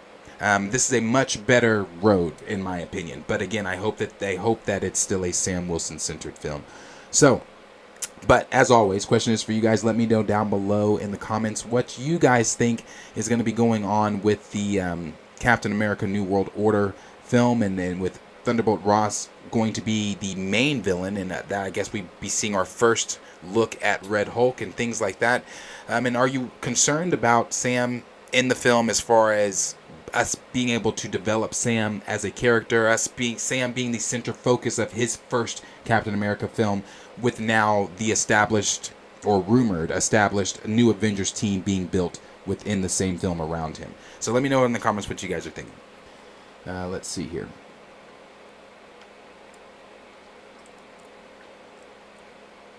We've got Raymond 2000 that said, wow, look at that, a recast. Sure is nice to have a character continue on, because Red Hulk is definitely more important than T'Challa Sr., the king of Wakanda. Hearing about this makes me sick. Yeah, every time I talk about Red Hulk, don't get me wrong, am I excited to see Red Hulk? I am. But every time I talk about Red Hulk, it also is that same, I look at the casting of Harrison Ford, and I shake my head every time, because I'm like, I don't see the difference. I don't see the difference here. And as I've talked about the very first time that we talked about the Harrison Ford rumored Red Hulk, in no universe, in no multiverse, in no not shit, is the character of Thaddeus Ross, Red Hulk, more important than T'Challa. So yeah, I agree. D Stizzle said, watch Red Hulk be real badass like he's supposed to be. Meanwhile, as we check in with Professor No Smash Hulk and he's in his emo son Scar. Yeah, what was it? I think that was the earlier kind of theories that we had, was that maybe Hulk could revert back to Savage Hulk in New World Order because of the things that would be going on with Red Hulk. Now, yeah, who knows when we're going to see Savage Hulk again? I'm not sure. Who knows when we're going to see Savage Hulk again? Then D-Sizzle said, She-Hulk being whatever it is the studio wants her to be, right? Then we've got Cornelius that said Snoke had so much potential. So much potential. So much potential. I was interested. That was Kylo Ren and him were the only two things I was interested in. And then you killed him. Very, very stupidly also. The way that he was killed. See, Jeezy said, shouldn't Wong be included on the new team? I would assume so. They've been using Wong a lot lately, so I'd assume he would be on that new team. DJF and Nice said, so is the Hulk, Ant-Man, Thor not an Avenger anymore? Bro, I don't know what... Well, we do know that the Avengers are not a team. They haven't been a team. They broke up. They fell out. Blah, blah, blah. We all know the story. And we also know... Which movie was it in Phase 4 or was it a show movie where they mentioned the Avengers aren't a team anymore? Remind me of that, because I don't remember which one it was. But, yeah, so I don't know. We don't, where's Thor right now after Thor Love and Put Me to Sleep? And then where's Hulk after She-Hulk? And, with his, like D. Stizzle said, his now newly emo son Scar? Or the MCU's version of that. And Ant-Man, as we know, is not going to come back into the picture until Kang Dynasty. He's going to be left, he and Hope are going to be left within the quantum realm until the events of Kang Dynasty. Then from at least this is what the rumor says, then he, Hope, and Fantastic Four are going to come out of some type of, I'm assuming, I hate using this all the time now, but some type of portal, and enter into the events of Kang Dynasty. So that's what's going. So the rest of them, I don't know where Thor is. I don't know about Hulk. Yeah, Ant-Man, we'll see him again. But are they considered Avengers? I don't know. Cornelius said, until Ruin Johnson threw off what JJ had planned. Yes. Professor the Film Fan said, Kang would easily destroy those three. Yes. Cornelius said, dang, I'm 7 minutes behind. Oh, yeah. Gray said, no character development for Rhodey or Sam. None. No. DJF and Nice said, we don't know if Rhodey has PSD. No, we don't know what Rhodey has. We don't know shit about Rhodey. We don't know anything about Rhodey. Like Don Cheadle said, we don't know anything. D Stizzle said, only thing we really learned about MCU Sam is he's ex-military, he can't get a loan, he's from the same hometown as Anthony Mackie. Yeah. last of my kin said, what's up? Appreciate you being here, bro. What's up? D Stizzle said, I prefer 616 Sam from Harlem with powers, yes, and Red Wing, a real Falcon. Yeah, not. Didn't that thing get destroyed? Didn't he lose Red Wing? Or did he have it in the new suit? I can't remember. Mainly in part, Raymond, I'm sorry, just because I didn't like Falcon Winter Soldier. CGZ said, will the events of Secret Invasion have any effect in...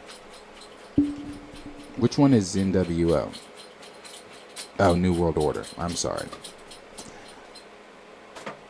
I'm thinking, because I think Secret Invasion plays more... No, not from what I've heard. Not from what I've heard with New World Order. I don't think the Secret Invasion events are going to affect New World Order. I think that's going to bleed more into Armor Wars, from what I've heard.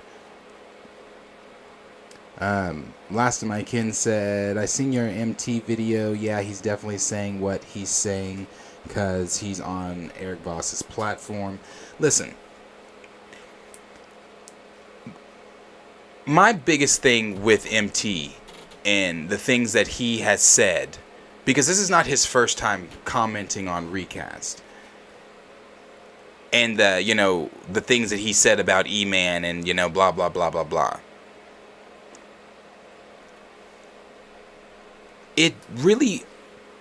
It bothers me to no end with the it's not that deep, because at that point now you've taken it to another level. You can say, oh, they're not going to recast it over it, whatever. But when you're looking at a community, or you're looking at a group of people that are standing for something that they truly believe in, and then you point your fingers at them and say it's not that deep simply because you don't have the understanding to understand why it is that deep for us, shows again your lack of empathy for someone's plight. And I'm not here trying to call him out or anything like that. That's that. But I am going to call you. I'm not trying to call him out as far as like trying to. I don't want to be perceived as, oh, Recast is bullying. No. But I'm going to call you out on your bullshit. I'm going to call you out when you're talking out your ass. Every single time. Just because, as I said last night, just because it doesn't make sense to you. Just because you can't grasp the understanding as to why culturally this character is important. And that baffles me. It baffles me and it baffles me every single time that we have our own brothers and sisters that can't understand what this character means, that can't understand this character's inception and what it meant and means. That's where I have the issue with it. When you say it's not that deep, that's where the issue comes from. And it's giving off major Uncle Ruckus, Ed Wuncler vibes with the two of them over there. I'm getting major Wuncler Ruckus vibes, because it's like I said, it's not you're not even taking the time out to try to understand where your own community is coming from with why this character is important. So, I fully expect to possibly, because if he win at E, he may. I fully expect him to possibly come back at me, and that's fine, because I can do this all day. So that's fine. D Sizzle said, I think Nate Moore is still a producer, though. Yeah, he is. Red flag. Yep. Throw him up. Throw up the red flags for sure. Professor Film Fan said, it's hard to get hyped for New World Order, especially after his story in Falcon and Winter Soldier. Yes. Raymond, yes. You see other people saying the same. Raymond 2000 said, Darius, we got Captain America 4. It was the masterpiece known as Falcon and Winter Soldier. No. The Jinx said, Red Hulk with or without mustache. I bet he's gonna be without. Actually, I got this dope ass new Red Hulk that I need to put up. Well, I haven't even put my action figures back up. But this hoe is sick. Sick. No, I doubt he's gonna have the mustache. He's probably gonna have it's gonna be without.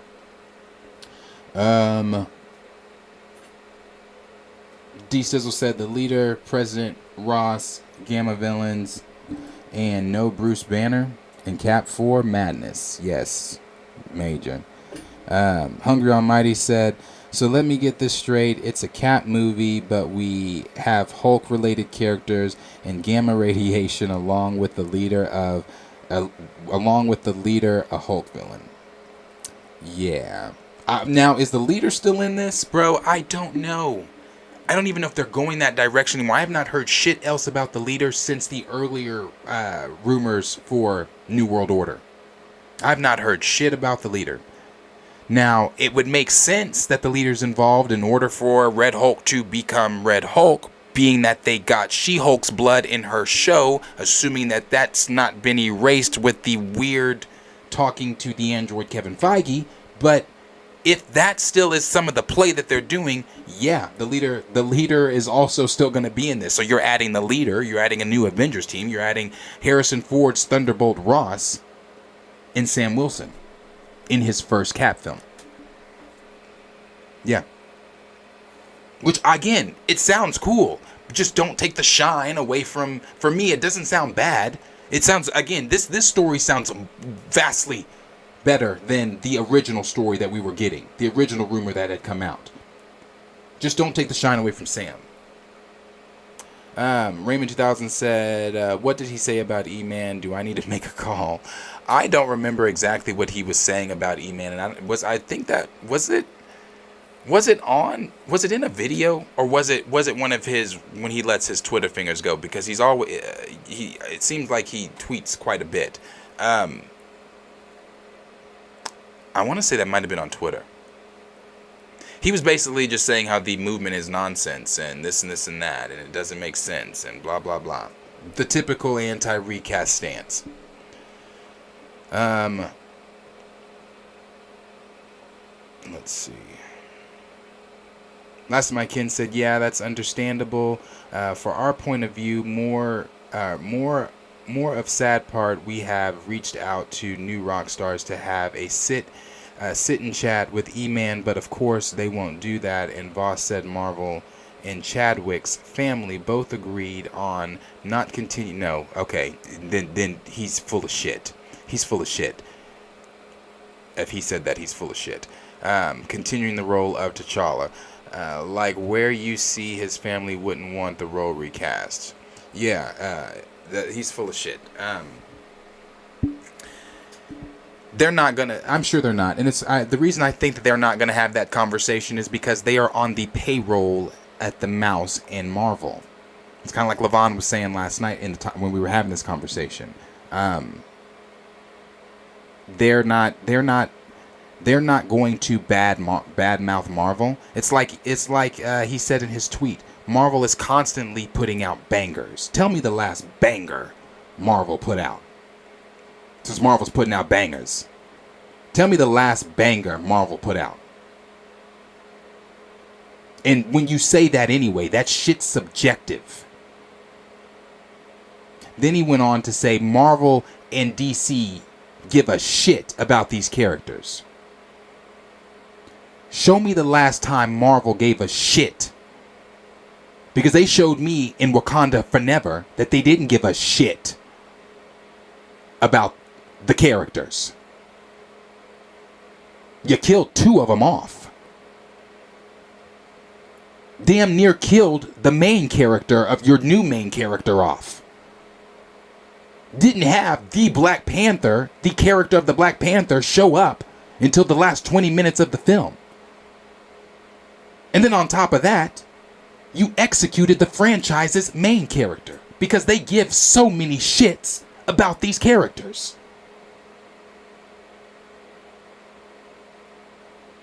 So no, again, it's full. They're full of shit over there. They're not gonna sit down and have the conversation because they're on the payroll, like Cornelia said. That tweet was paid. He was paid for that. And then coming in as hot as he came in. These recast T'Challa motherfuckers just don't know when it's over, do they? As I've said over and over and over, I can't speak for all of my fellow recasters, content creators.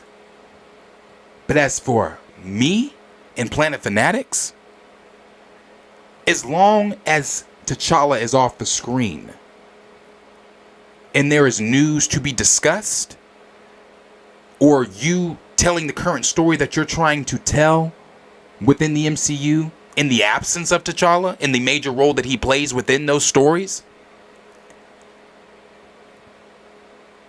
It doesn't stop over here because it is that deep.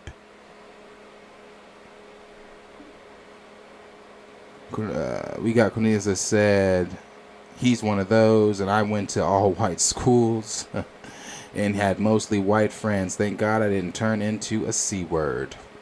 Yeah. Raymond said, Darius, are we having streams next week over the holiday?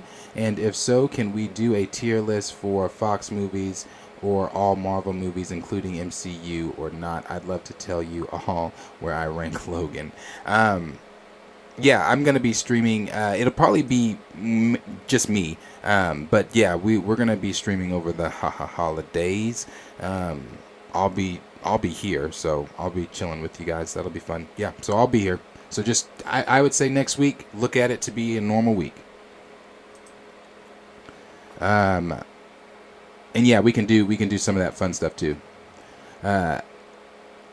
SB Flash said the movie is weirdly starting to sound like the TDK 2008 to me. Thunderbolt Ross equals Harvey Dent.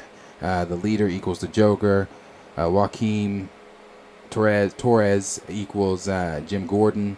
Isaiah Bradley. I forgot Isaiah. That's right. Isaiah Bradley's supposed to be in it, and so is Patriot. I forget the son, Elijah. He's supposed to be in it. Yeah. Yeah. All right. Equals Alfred. Sam equals Batman. D Sizzle said, watch Nate have the Dora Milaje show up, saving Sam just because. Hungry Almighty said, if Chris Evans comes back in Secret Wars, do you think it's just going to be one-time thing for Secret Wars, or will he remain in the MCU if given the right amount of money? I think... So... I've not heard anything about it in a while, but the last thing I heard about Chris Evans was that he's already signed a contract to return to the MCU, and it was for a project before Secret Wars. There were rumors that they were going to do a Nomad special, but I've not heard anything about that in a long time either, and it wasn't on the rumored or the slated, rumored, leaked list of things up until Phase 7 or 8 that they were doing. But do I think that? I think it's one and done. I think it's going to be a one and done. If we do see him outside of Secret Wars, it may be before Secret Wars. But I think that then again, that takes away the magic of him showing up in Secret Wars. That takes away the what fans are really wanting to see. You know, him returning in Secret Wars. So maybe the project that he signed on for is after Secret Wars. It could be. I'm not really sure, but I'm actually going to change that and say maybe it's not one and done, but I'm going to only go like 40% over on that. Gray said Endgame was their last banger. There you go. Cornelius said had to hit C-word quota before the year ends. Justin said, just joining in what I miss. We just talked about the Ashoka Thrawn rumors there. We just finished talking about Captain America 4. We talked about Mephisto showing up in Agatha. We do have one more topic here, and that'll be the Deadpool 3 plot reveals and things. So we'll talk about that stuff. Let's see. Then we've got Cornelia said, Wakanda doesn't accept C-words into their borders. Conflicts of interest. Oh, he's talking to Raymond. Hungry Almighty said, I know you said you doubt that little TJ might be aged up, but there's no way Kevin Feige is looking at all the merch and doesn't like money. T'Challa sells Shuri doesn't. Marvel's got to know that, right? I would assume, yes, they would have to know that. I assume, and I feel like they do know that, you know, I mean, as I've said before, you go to any of our local stores here, as in you go to Walmart, Super Target, Vintage Stock, GameStop, or any of the other places that sell action figures like that, the Black Panther shit's not being touched. It's just not. Every time I go to, because we have unnecessarily, we have 3 Walmarts here in Norman. at 2 neighborhood Walmarts, and so we have 6. I'm sorry, 5. But it's every time I go, it's the same ones. And every time I go to my Walmart on my side of town, it's the same ones. They're never touched. They're never moved. They're in the same position that they were in the last, whatever, few days before I last was at Walmart. Before this big ice storm, I'm going to go to Walmart. I'm sure they're still going to be there because I'm going to go look to see if they put anything new out. And that same shit is still going to be there. Because like you said, T'Challa sells, Shuri doesn't. And that's being factual. That's not me, that's not my feelings. Because I like the character of Shuri. That's me being factual.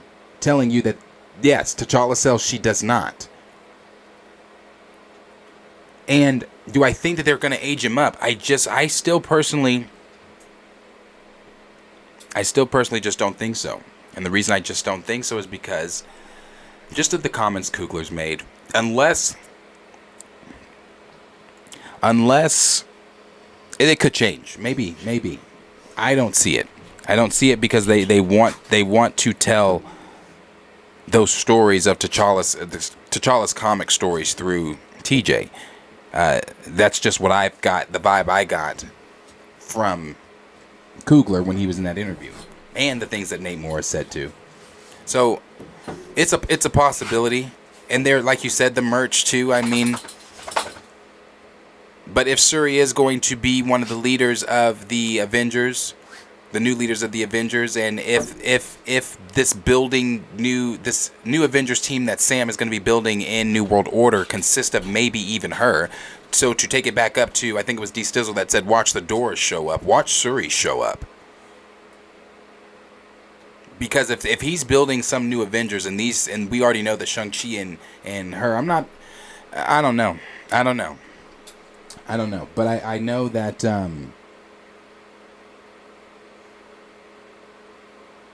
that they've got more time to inject her into things to maybe that's why I said if she shows up, because it would be they also understand, like you said, Hungry Almighty, they also understand the merchandise aspect of things. The more things you put Shuri's Black Panther in, the more the general audience gets, I guess you could say, maybe, and that might backfire on them.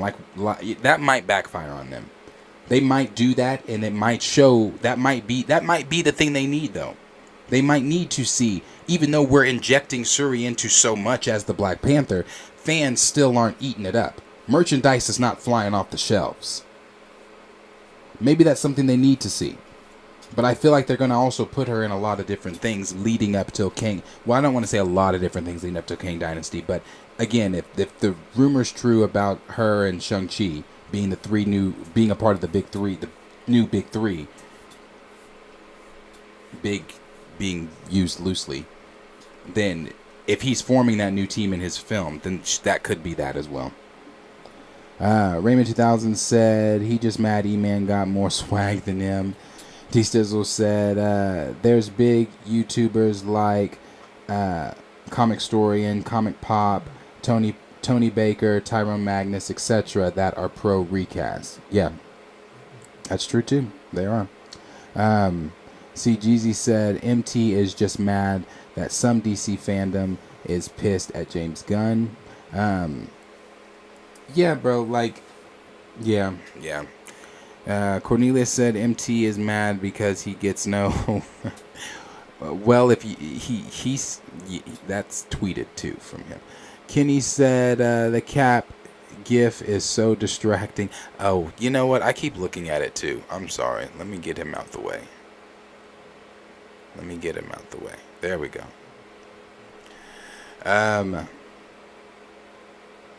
D Sizzle said MT is still campaigning for a Marvel gig. It says so in his social media profile. Aspiring Marvel Studios creative. Well, yeah, there you go. He'll do anything for them Disney biscuits. That's what we were saying about that, being paid. Cornelius said MT should be a woke journalist for the Daily Bugle, whose ideas consistently get turned down by Jay Jordan. That's funny. So then he goes on to become the Uncle Ruckus of the MCU. Cornelius said, ranting about nothing. D-Sizzle, JJ, crap, more crap, you're fired. Hungry Almighty said, I told my friend they might make Sam Wilson the main character for black representation, and he was like, trash. I want T'Challa. Nobody wants sidekicks turned into a legacy character. Yeah, I also want, I'm not opposed to, well, I'm not opposed is not even the right word. I'm not against. Against is not even the right word. I am pro Sam, Rhodey, or any of the other. Am I missing some black characters? No? Okay. Stepping up in the MCU and giving that representation. I want the representation from T'Challa as well, but we can have the representation from T'Challa the same way we can have it from Sam, the same way we should be having it from Rhodey. It shouldn't be, okay, you get that black character, but these two are going to be your Don Cheadles and Ocean's 11, where they're just the tokens. I want representation played on every single one of them. Yes, Monica Rambeau. I want representation played on every single one of them, not just, T'Challa, even though that's gone. Raymond 2000 said, I want a Night Mass movie or special presentation. Well, I wouldn't count on it at all. Comic Chameleon said, that would be nice though. It would be nice. I just, the MCU. You know what they're doing. Comic Chameleon said, but I want Sam to have the power. If you don't have the power, he's a victim waiting to happen. That we talk about that. We've talked about how he is just a regular man that they are about to put in charge of a group of super powerful beings. And now he's going to just be a regular man in a vibranium suit. So I don't want the sixth one. I wish they'd go through it with the Ultimate Universe version. Let's see. Or not go with the Ultimate Universe version. Cornelius said, a rotisserie spider ham. Then he said, you got me talking about people. Last of my kin said, and how is Sam's comeback? How does Sam come back from the blip and he's broke being the Avenger with high-tech equipment? Just being an Avenger and like you said, coming back from the blip, helping defeat Thanos, being a part of what he was a part of, and then he goes to the bank to try to help his sister out and get a bank loan. He can't even get one, and he's a former Avenger. He again helped save the world, the universe rather. Yeah, I don't know. Raymond said, it'd be nice to have real adaptation of comic book characters, not nerfing, no changing the origins. Just take it and translate it to the big screen. Yep. Hungry Almighty said, off topic, but DC wants to do a young Superman, but how young? Early 30s or late 20s? What does this mean for Batman? Because we have to have Pattinson, who is young. Are we really gonna have two young Batmans instead? Well, James Gunn debunked, because it came, somebody, I think it was like discussing films and maybe some other trades had put out that they were going to be using Pattinson's Batman as Batman, and James Gunn quote tweeted that and said this couldn't be further from the truth. So Pattinson's Batman is still going to be its own thing.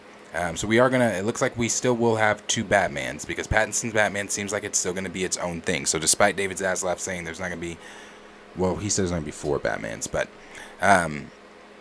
so the Batman, whoever Batman's going to be within the newly reformed DCU, it's yet to obviously be seen. But as far as how young Superman is going to be, I believe James Gunn said what it's going to be like.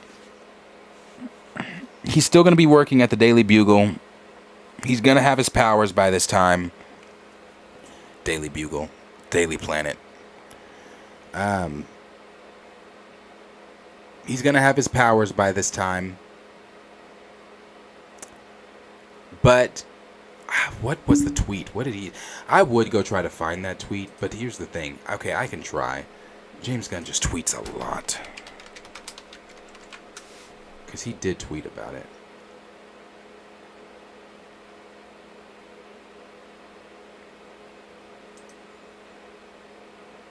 Let me see.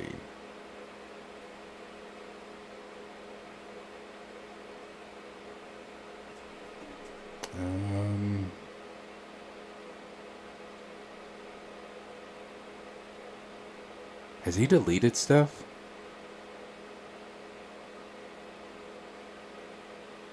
Has he deleted stuff?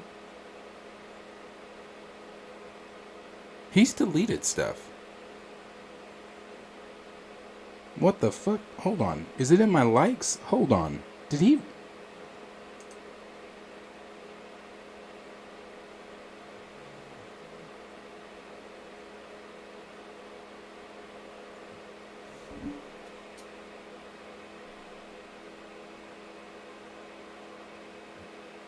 Hold on.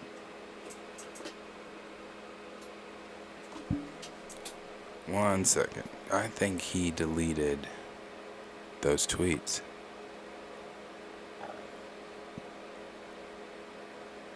They're gone. Shut. Why did he delete them?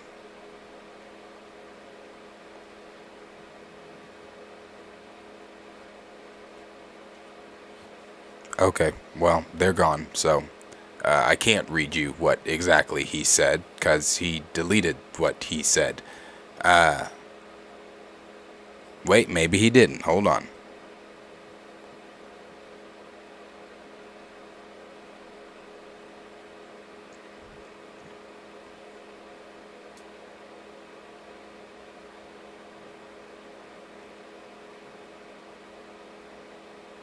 Okay, so no, all he did say in that, he didn't delete it. I don't know why it's not on his main profile, though. But all he said was that they're just going to be focusing on the earlier parts of Superman's life, so the character will not be played by Henry Cavill.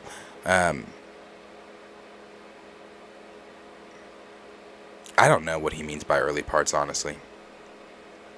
I really don't. I'm not sure. But I thought he deleted that shit, but no, it's still up. CGZ said Isaiah Bradley special would have been nice, indeed. Raymond 2000 said Sam better sell that Avengers equipment on eBay and go work for Amazon and sell some Avon. Justin said I heard about the Sentry rumors in the MCU, and with how they're introducing him, I'm not excited because they're gonna nerf him heavy. You know, that was something we were talking about last night. Do they nerf him? I mean, because that's one of the questions I've had about the Thunderbolts even going up against Sentry. The Thunderbolts, the team that David Arbor himself in an interview said were just a bunch of goofy nobodies put on a team. Those guys are going to take on Sentry. They would have to nerf him in order for that team to be able to even compete with Sentry. And even nerfing, yeah, so... Unless yeah, that video's up. Last of my kin said, no, he was saying that to Raymond. Hungry Almighty said, somebody asked James Gunn if he's going to take inspiration from Justice League Unlimited and Young Justice, and he said definitely. Yeah, he did say that they're going to be taking a lot of inspiration from a lot of the animated stuff. That is exciting. Like I said, I just want them to stop talking. I wish he'd just get to work.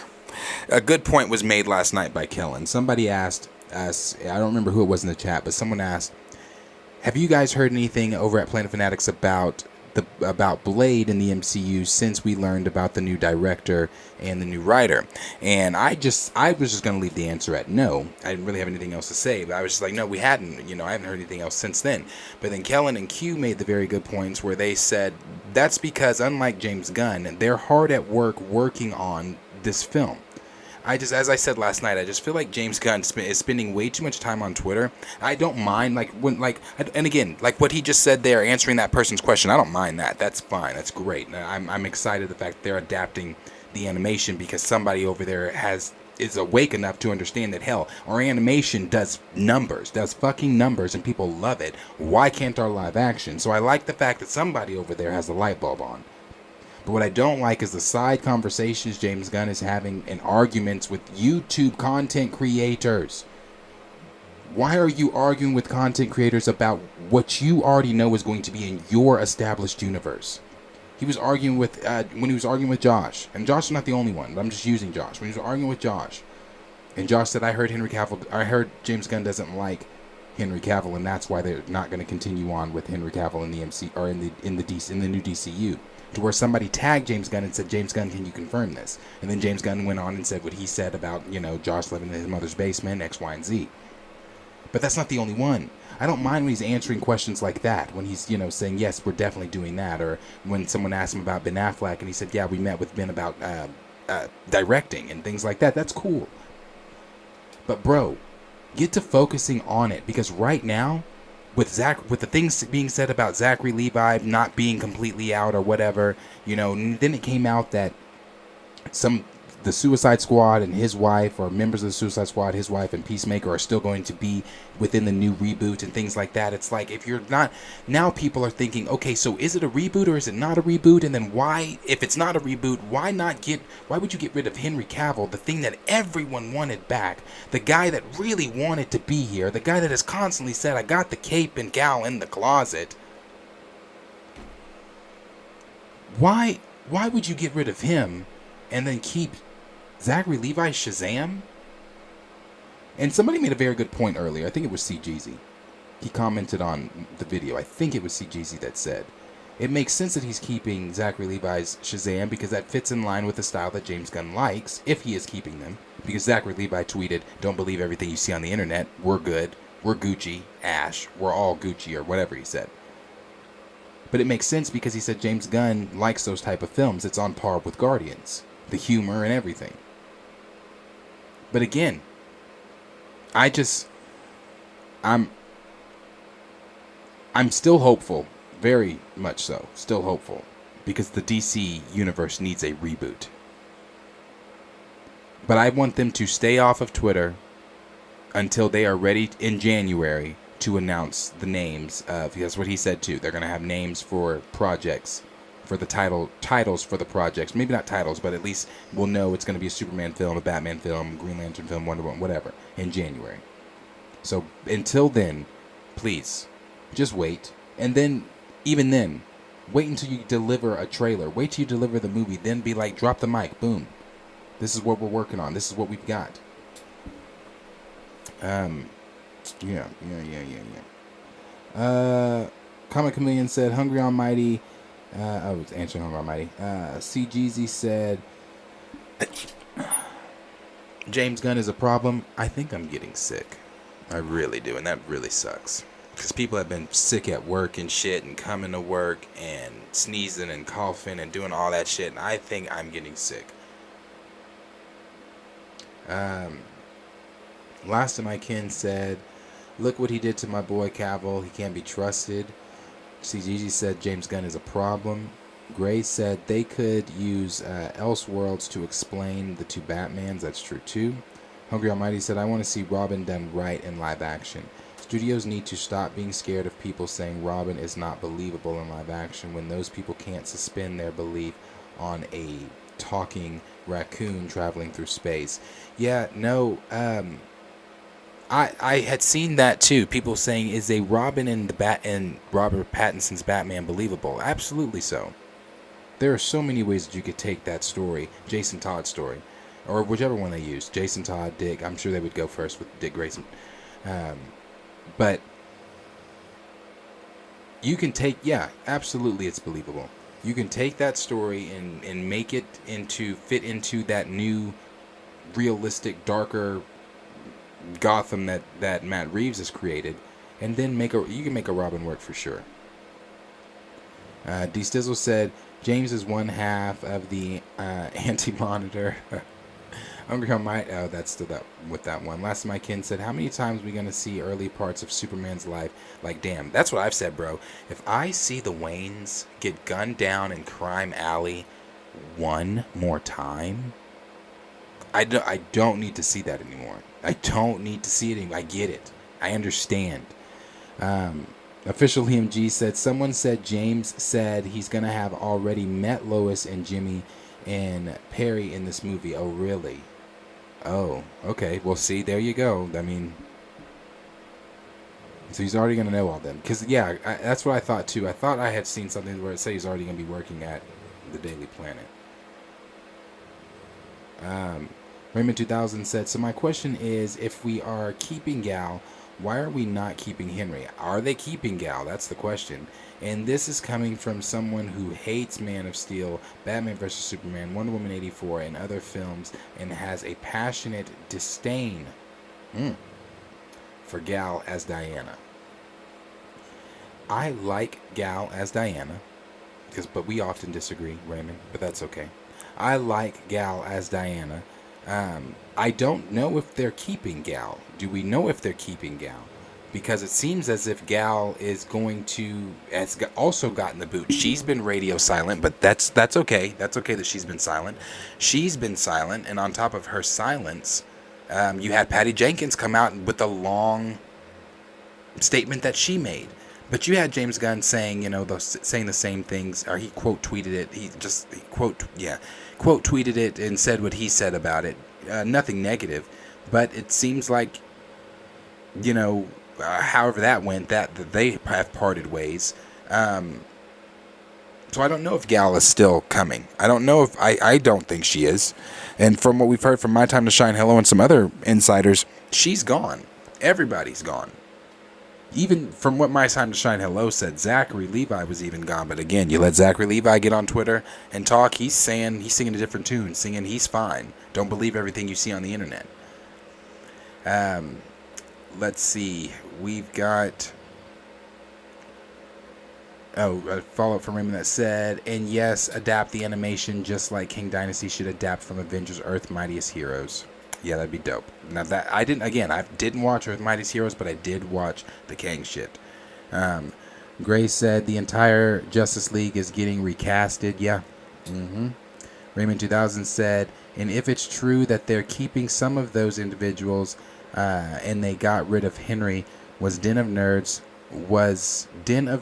that wrong?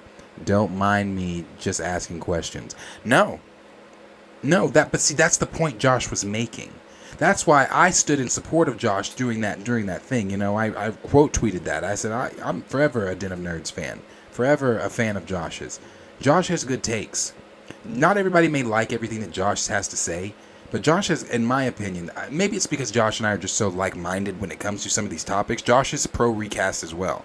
Josh is one that has stood on they should have recasted T'Challa. And he stood on that even after seeing Wakanda Forever. Josh calls it like it is, and Josh has actual inside guys that give him information on things that they've heard. Now that's a thing. Josh made that clear. He's like, bro, I'm just telling you guys what I heard. I'm telling you what my inside scoops are telling me. It wasn't like Josh was like, oh, I'm saying James Gunn doesn't like Henry Cavill. He was saying, no, this is what I've heard from my inside guys. They're telling me that they've got guys over there at Warner Brothers that are telling them the reason Henry Cavill's gone is because James Gunn doesn't like him. But no, I agree with what you're saying. Does that make Josh wrong? No. I didn't think Josh was wrong in the beginning anyway. Last of my kin said, Henry Cavill is the best Superman since Christopher Reeve's Superman Returns movie, and actor was trash. I hated that movie. Everybody knows over here, you guys should know, I'm a huge Cavill fan as Superman. And again, you're talking to somebody who really doesn't think Man of Steel is the masterpiece a lot of people think it is. I like Man of Steel, but it's not the masterpiece in my opinion that a lot of people think it is. The Snyder Cut, the darker Superman, the things we got with that, I thought it was premature, but I loved what we were getting in the Snyder Cut with Superman. Batman vs. Superman, there are moments. I hate the movie, but there are moments. It's so yeah, I am a big Henry Cavill fan of Superman, and for a decade, Henry Cavill has been asked about his return and has said this kind of the same thing. I've still got the cape in the closet. I would like to come back if that's something that they would want. And then for a decade, all we saw from the neck down was Henry Cavill's or a stuntman's body or a silhouette of Superman.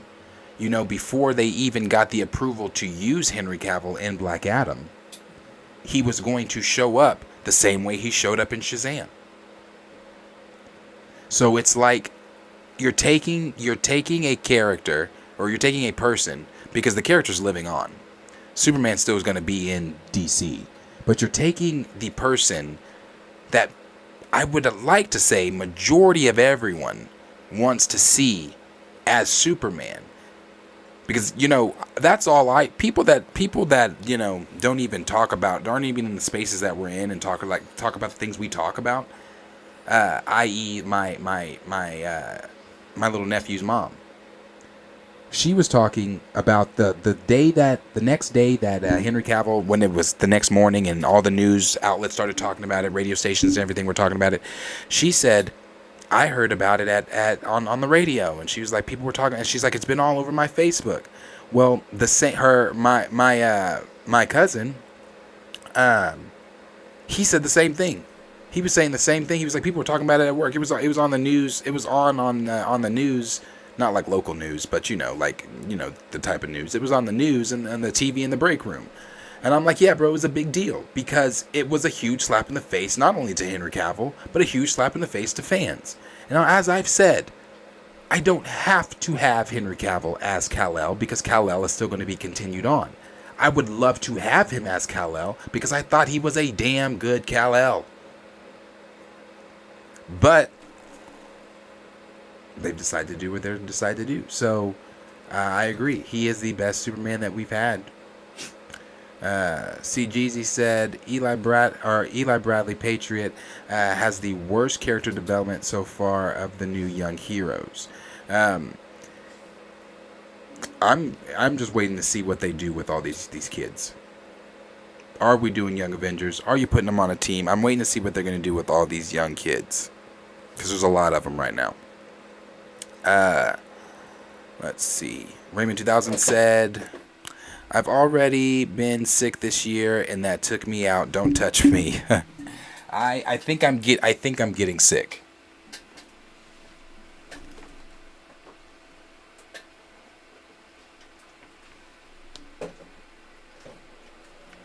T'Challa, sit down, bro. Yeah, I think I'm getting sick. Let's see. I think this is great. He said, I think he's completed the script already. And we're talking about for Superman. D. Sizzle said, personally, I'd rather see the OG New Warriors over the Young Avengers. I would like to see the New Warriors too. That was May. No, never mind. Let me not. That was not mentioned. It was mentioned, but not by a rumor. So let me not say that. Night Thrashers, Nova Firestar, Justice, Speedball, throw in reverse members like Rage and Dark Hawk for good measure. On the New Warriors thing, it wasn't a rumor, but people are asking for it. I've seen it a lot, and I'd agree with you on the OG New Warriors for sure. Are they doing that? Would we like to see that? Hell yeah.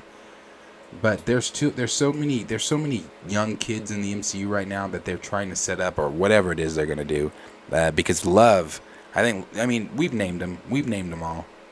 There's just a lot of unended stories with a lot of these young kids. CGZ said, if they can't make Robin work, they should quit right now. Raymond said, Gal as Diana is like casting Anthony Mackie as Sam. Both can't hold a film, but one is better than the other. That's a good comparison, I guess. Valley Superb said, I've never understood people's love for Henry Cavill's Supes. He looks like Superman, that's it. He's an average actor with no charisma. He's likable as a person, though, but that's not enough. And, I guess when it comes to Supes, or when it comes to Henry Cavill as Supes, it really, again, that just falls into that kind of subjective category, because I think that he is just, I thought he did a good job, man. I really did. And we really don't even know what type of Superman he would have been as the character, because he only was awarded the one film and a handful of cameos. I guess you could say he's really in Batman. Well, you can't just guess. He is in Batman vs Superman. But yeah, I like Henry Cavill as Supes. Hungry Almighty, or Joshua Allen, appreciate you being here, said this whole DC shakeup is very interesting, and where Marvel is headed, who knows. Sparks are about to fly for these companies, whether good or bad. Yeah. Last of my kin said, yeah, James Gunn is missing the fan part, cutting ties with Henry Cavill.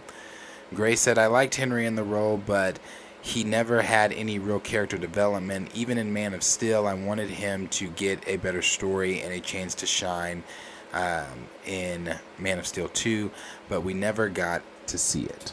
Yeah. Last my kin said, can a pack of Halls do the trick? Man, I don't think so. Like, my throat has been scratchy now for, yesterday it was scratchy, but then it kind of went away, but then today it came back, and it's hitting me hard right now. I don't even know why. Like, even my nose and shit, and I keep sneezing, and like, yeah, bro, I'm telling you, it's people at work. It's people at work that are sick, that are coughing every fucking where. Not covering mouths and shit. Then want to come up and touch and all that shit. No, bro. Like, and I'm a person that when I get sick because I rarely get sick. I haven't been sick. Last time I was sick was on my birthday in 2020. And I remember when I get sick because, like I said, when I get sick, I get sick. Yeah, bro, that was the last time I was sick, was in 2020 on my birthday. And hell, looks like I might be sick on my, well, no, it ain't gonna, nah. By that time, I'll be alright. But yeah, people at work. D. Stizzle said, Marvel should cast Henry as Brian Braddock, Captain Britain. I've said that too. I don't, if they were to hit him with the Hyperion thing, I know a lot of people want that, but I just don't think he would bite on that either. But, just because, well, he might, but I think the Captain Britain thing, that would be dope. Last of my kin said, so Henry Cavill has no job to fall on. That's low as hell of Warner Brothers. Well, the very next day after the announcement came out from James Gunn and DC, the Amazon had announced that they want to do a Warhammer cinematic universe under Henry Cavill's direction, which meaning he'd be producing it and he would be starring in it as well. And he is super on board with it. He made a Instagram post about it.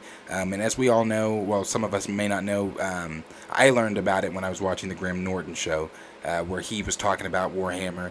And through other interviews I've seen him in where he's talked about Warhammer, he's a huge Warhammer fan. He said he's been a fan since he was 10 years old. He said his mom used to, buy the paint and things to paint the figurines, and he'd be painting in the kitchen at 10 years old. And he said he's still doing it now at 40 years old and things like that. He even said on set once that he wanted to tell people that the chandelier that was in the room they were in looked like something from Warhammer, but he couldn't share that with anybody because no one else in the room would get it. So he's like that type of mega fan nerd for Warhammer. So he is excited to bring that universe to life. However, Amazon has not found anyone to fund that yet. They have no writers, they have no directors, they have nothing like that. And even when they do, it's going to be quite some time before that first thing sees any type of light of day. So he's got an option right now, but they did kind of kick him to the curb, like seemingly with no options at the beginning. Last my kin also said, well, I seen many actors don the role of Superman, and I gotta say Henry is the best. Yeah, I like Henry. Cornelius said lemon, honey, tea, zinc. Yeah, I'm gonna have to get something. I'm gonna have to do something. Raymond 2000 said, you need some Benadryl, Motrin, NyQuil, lemon, honey tea with the drop of some vodka or rum, but don't take all these at the same time. Throat wraps too, yeah, Cornelius. CGZ said, lots of chicken and vegetable soup. Yeah. D Sizzle said, if Henry was Hyperion, that would be hilarious. That's what I'm saying. That's what I'm saying. What a slap in the face that would be to, not even a slap in the face, but just like a ha ha ha to DC, that they make Henry Cavill Hyperion over here. That's funny. Cornelius said, soups don't do ish unless it has spices in it that make you cough up mucus. Ugh. Raymond said, but there was a rumor that along with Denzel, Giancarlo, and others, he was slated to be in negotiations with Marvel for Captain Britain. He was on that list that we were all ultimately let down with D23. I went into D23 so full with high hopes, thinking that they were going to do this or announce that or do this or whatever. But right before we streamed, right before we went live, I looked at everybody in the room. I said, should we be tempering our expectations? Should we be going in here thinking that D23 is going to be this jaw-dropping event that it was in 2019? So, and obviously it wasn't. CGZ said, other than Superman, who would you be okay with Cavill portraying in DCU? I don't know. I really don't know. I don't know, bro. That's a good question. I'm not sure on that one. Professor Film Fan said, try some raw garlic with soup and peppers. Oof, I might have to, but that sounds rough. Valley Superb said, no Cavill for Captain Britain. So many better British actors. Valley Superb's not filling the Henry Cavill shit. Spoiler King said D23 should have been bigger. Chapek hyped it up too. That's true. He did. You know, they were going to announce Red Hulk at D23, but Lucasfilm blocked it because it would have affected their announcement for Indiana Jones 5. That's what they felt. Raymond 2000 said Cavill would be a good Beyonder. He would be a good Beyonder. He's got the look. Well, he looks like the Beyonder. So, yeah. Yeah, you could do that. The Perp Show Awards were tonight also. And for those of you that don't know, we were, over here at Planet Fanatics, we were nominated for Best New Channel, YouTube channel. And I think what time is it? Well, I'm pretty sure I missed it. No. Well, maybe. I don't know. Let's see. Oh, yeah. We have the Deadpool. We have the Deadpool information that we kind of need to go over as well. Is this live now or is it over? Oh, it's live.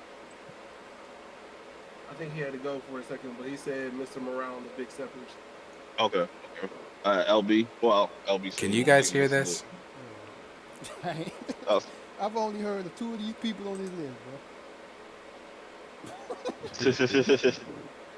PB, any country music? I fucking hate country music, you son of a bitch. We might have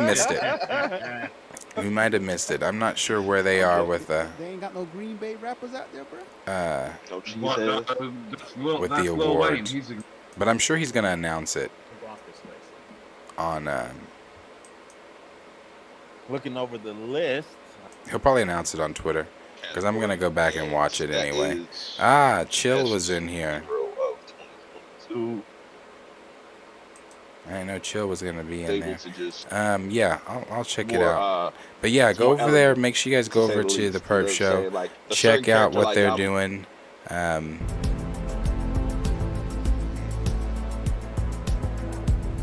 Yeah, check out what they're doing and everything like that. They've got, and I appreciate them even nominating us for.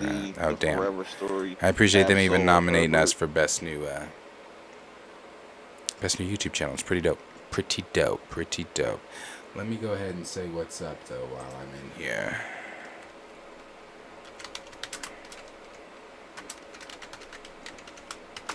So yeah, Let's see. Do you guys want to hear the Deadpool stuff? Let me know if you're wanting to hear the Deadpool stuff.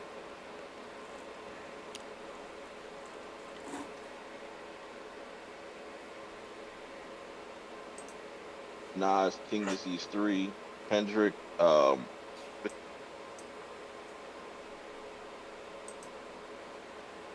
from Daytona. It was. I agree with that, but still a great album and probably one of the best albums. All right, let's hear the Deadpool stuff. mm,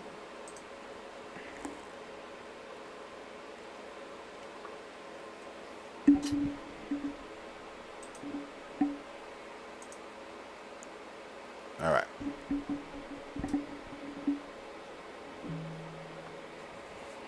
All right, now some of this news has to do with, for Deadpool, some of this has to do with time travel and a new time travel device that's going to be introduced into the MCU. So if you remember, Hugh Jackman said that he and Ryan Reynolds were going to, well, that he felt that Logan, the way he left Logan, felt perfect. Like that was the perfect ending to Logan. He didn't want to contradict that or change anything within that if he was to come back and ever do anything. It had to be that was going to remain untouched. And both he and Ryan Reynolds vowed that they would not touch the Logan, everything they did in Logan. So Hugh Jackman spoke a little bit about how all of that is going to be done, and it sounds like it's going to be tied. And we've talked about this too. We know that Loki season 2 is going to be tied somewhat into, or Loki and the TVA, not season 2 of Loki, but Loki and the TVA are going to be tied. I don't even want to say Loki. The TVA, Mobius, and Miss Minutes are going to be tied into Deadpool 3. And from reports from a few weeks back, we know that, like I said, Owen Wilson is going to have a major, heavier part in the film. It's not going to be just he's popping in and he's leaving. He's going to be he's a major role in the film. And the TVA and Miss Minutes will be involved as well, you know. So, and if you guys remember, also a couple weeks ago, the Miss Minutes Twitter account tweeted Ryan Reynolds and said, hey there, Deadpool. And then Ryan Reynolds tweeted back and said, hello, Miss Minutes. You know, so they're already playing on that the TVA is going to be involved in the MCU. But like I said, in the MCU, I'm sorry, in Deadpool 3. And some of the things we already know is that about Deadpool and Wolverine, they're going to be traveling to different universes and messing things up, and that is where the TVA is going to be getting involved with whatever things that they're getting into. And then one of the biggest questions on many fans' minds that we've been seeing, and a lot of us even over here have been asking this question, is how are they going to make all of this work? Like because we've even heard that the Fantastic Four, the OG Fantastic Four from the Fox films, is supposed to be showing up within the within the film as well, and that Deadpool is possibly going to kill them. We also know that Danger is going to be the main villain of the film, Danger being the AI, sentient AI being created from Charles Xavier's Danger Room from the Xavier Mansion.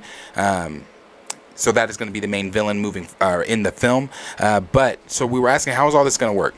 But Hugh Jackman talked a little bit on with SiriusXM, and he was talking about some Marvel stuff, talking about Deadpool 3. And one of the things that stands out to me that he talked about was the device that they're going to be using within Deadpool 3 to travel throughout the multiverse. So take a listen to what he had to say here.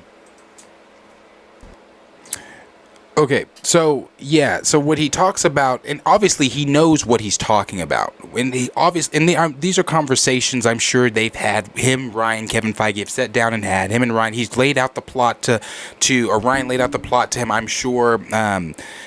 Sean Levy being the director over there, they've all spoken, I'm sure, about it. So when he said science, that's not the first time we've heard that. You know, you can take it back to Thor, when Thor was talking to Jane, and he said, your ancestors called it magic, but you call it science. I come from a land where he said, I come from a land where they are one in the same. Like, so we know that the science behind the devices that they're going to be using is going to be at play there. Then it also said that they said, let me make sure I had that article, or maybe did I have one for this one? Okay.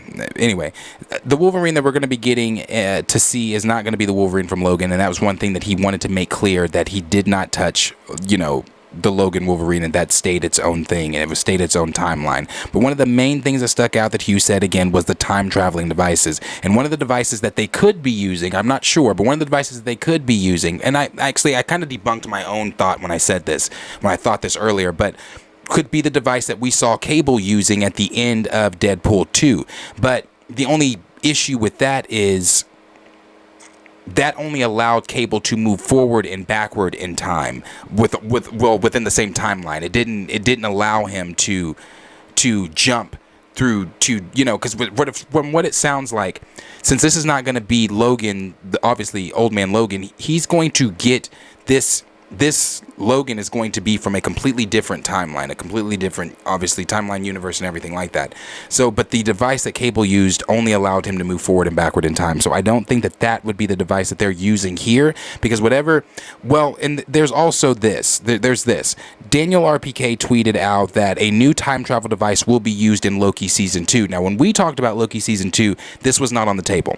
Well, it wasn't in the rumored leak that we had talked about, and that's fine, because that had come. It had come from one of the things that we talked about from Loki Season 2. Also came, the original rumor at least, came from Daniel RPK too. So this is probably just more news that he's gathered. But he had said that they're going to be using a new time travel device that's going to be introduced in Loki Season 2, and with Owen Wilson, Miss Minutes in the TVA being so heavily involved in Deadpool 3, that could be the time travel device that is being used to do all the multiversal traveling that they're going to be doing within the film. Again, why have the TVA so heavily involved? Why introduce a new time traveling device within the TVA for Loki Season 2?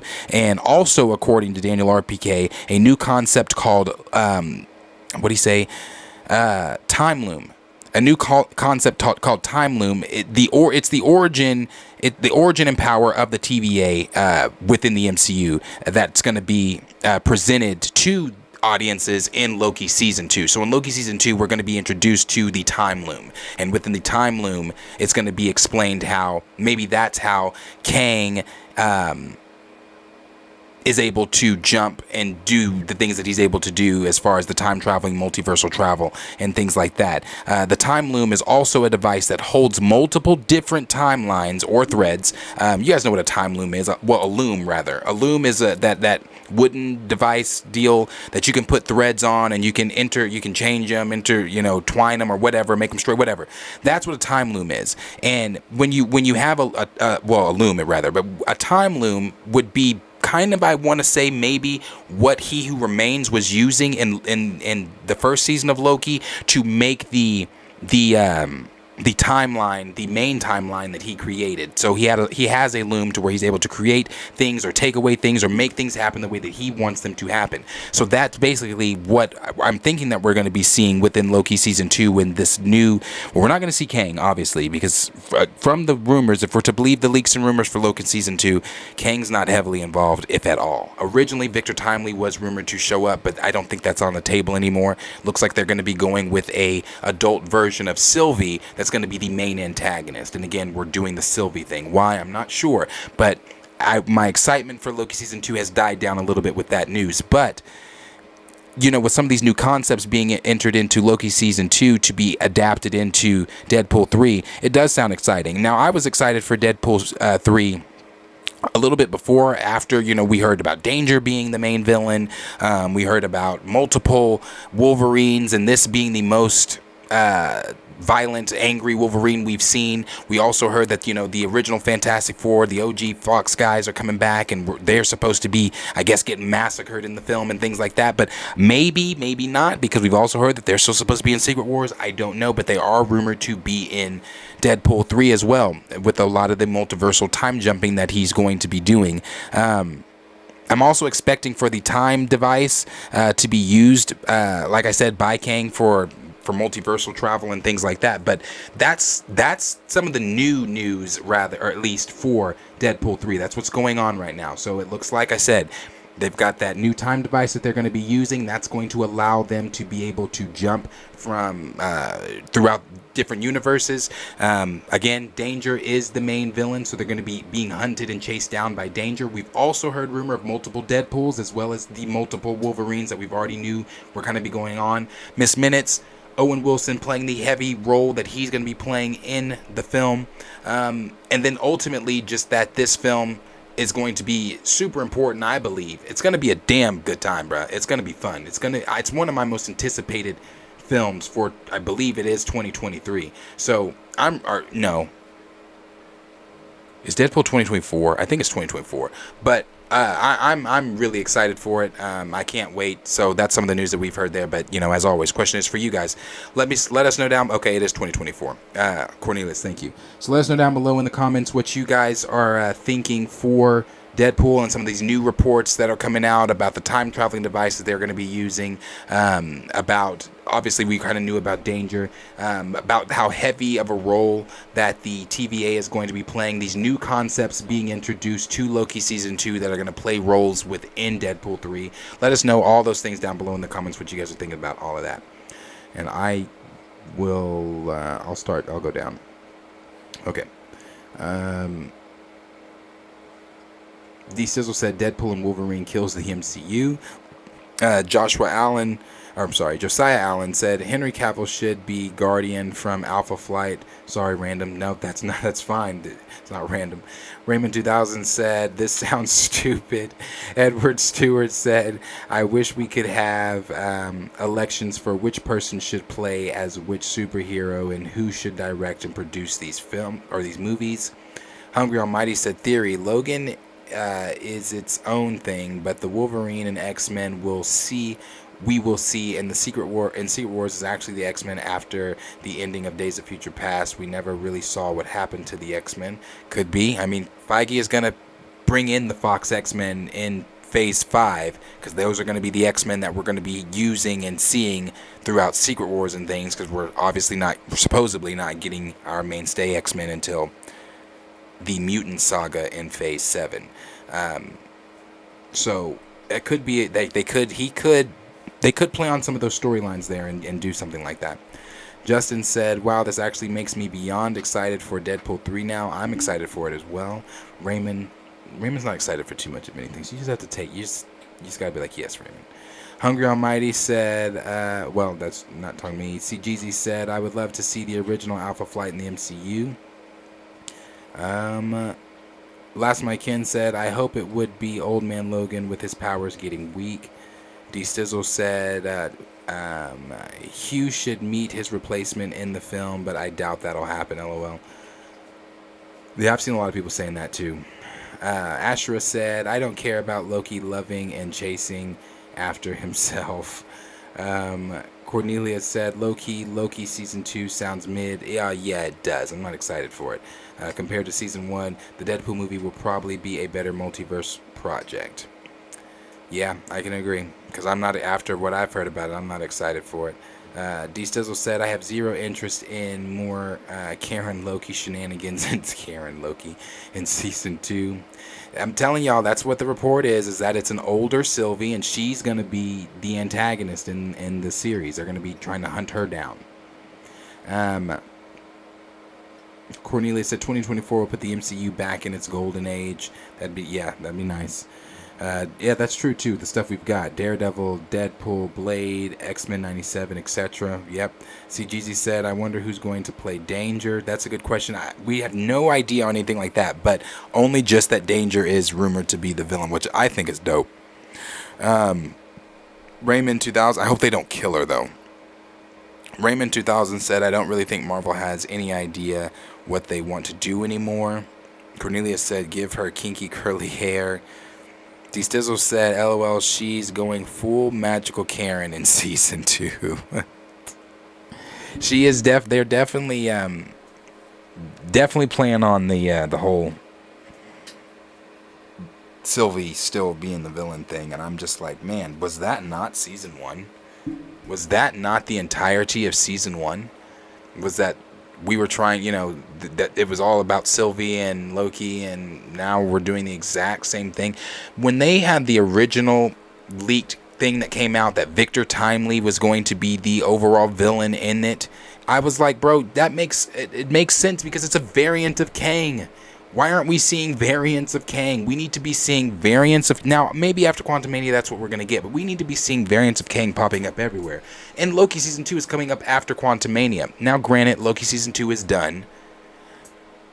But the fact that they took Victor Timely out, took Kang out, I was like, bro, what? For an older version of Sylvie? What? Yeah. So I'm just not really here for that at all.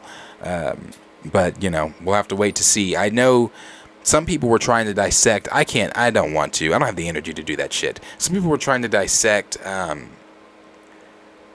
Disney's little thing they put out a few days ago with a promo for... It had promo for a lot of different shows, but it had some stuff for Loki, and people were like pausing it on the Loki stuff and trying to dissect what was going on. I'm like, bro, in one scene, it's literally just Tom Hiddleston looking at the screen. In another scene, it's Tom Hiddleston like free falling, and I'm like, you need a trailer. That's what we need. We need an actual trailer for it. I've heard.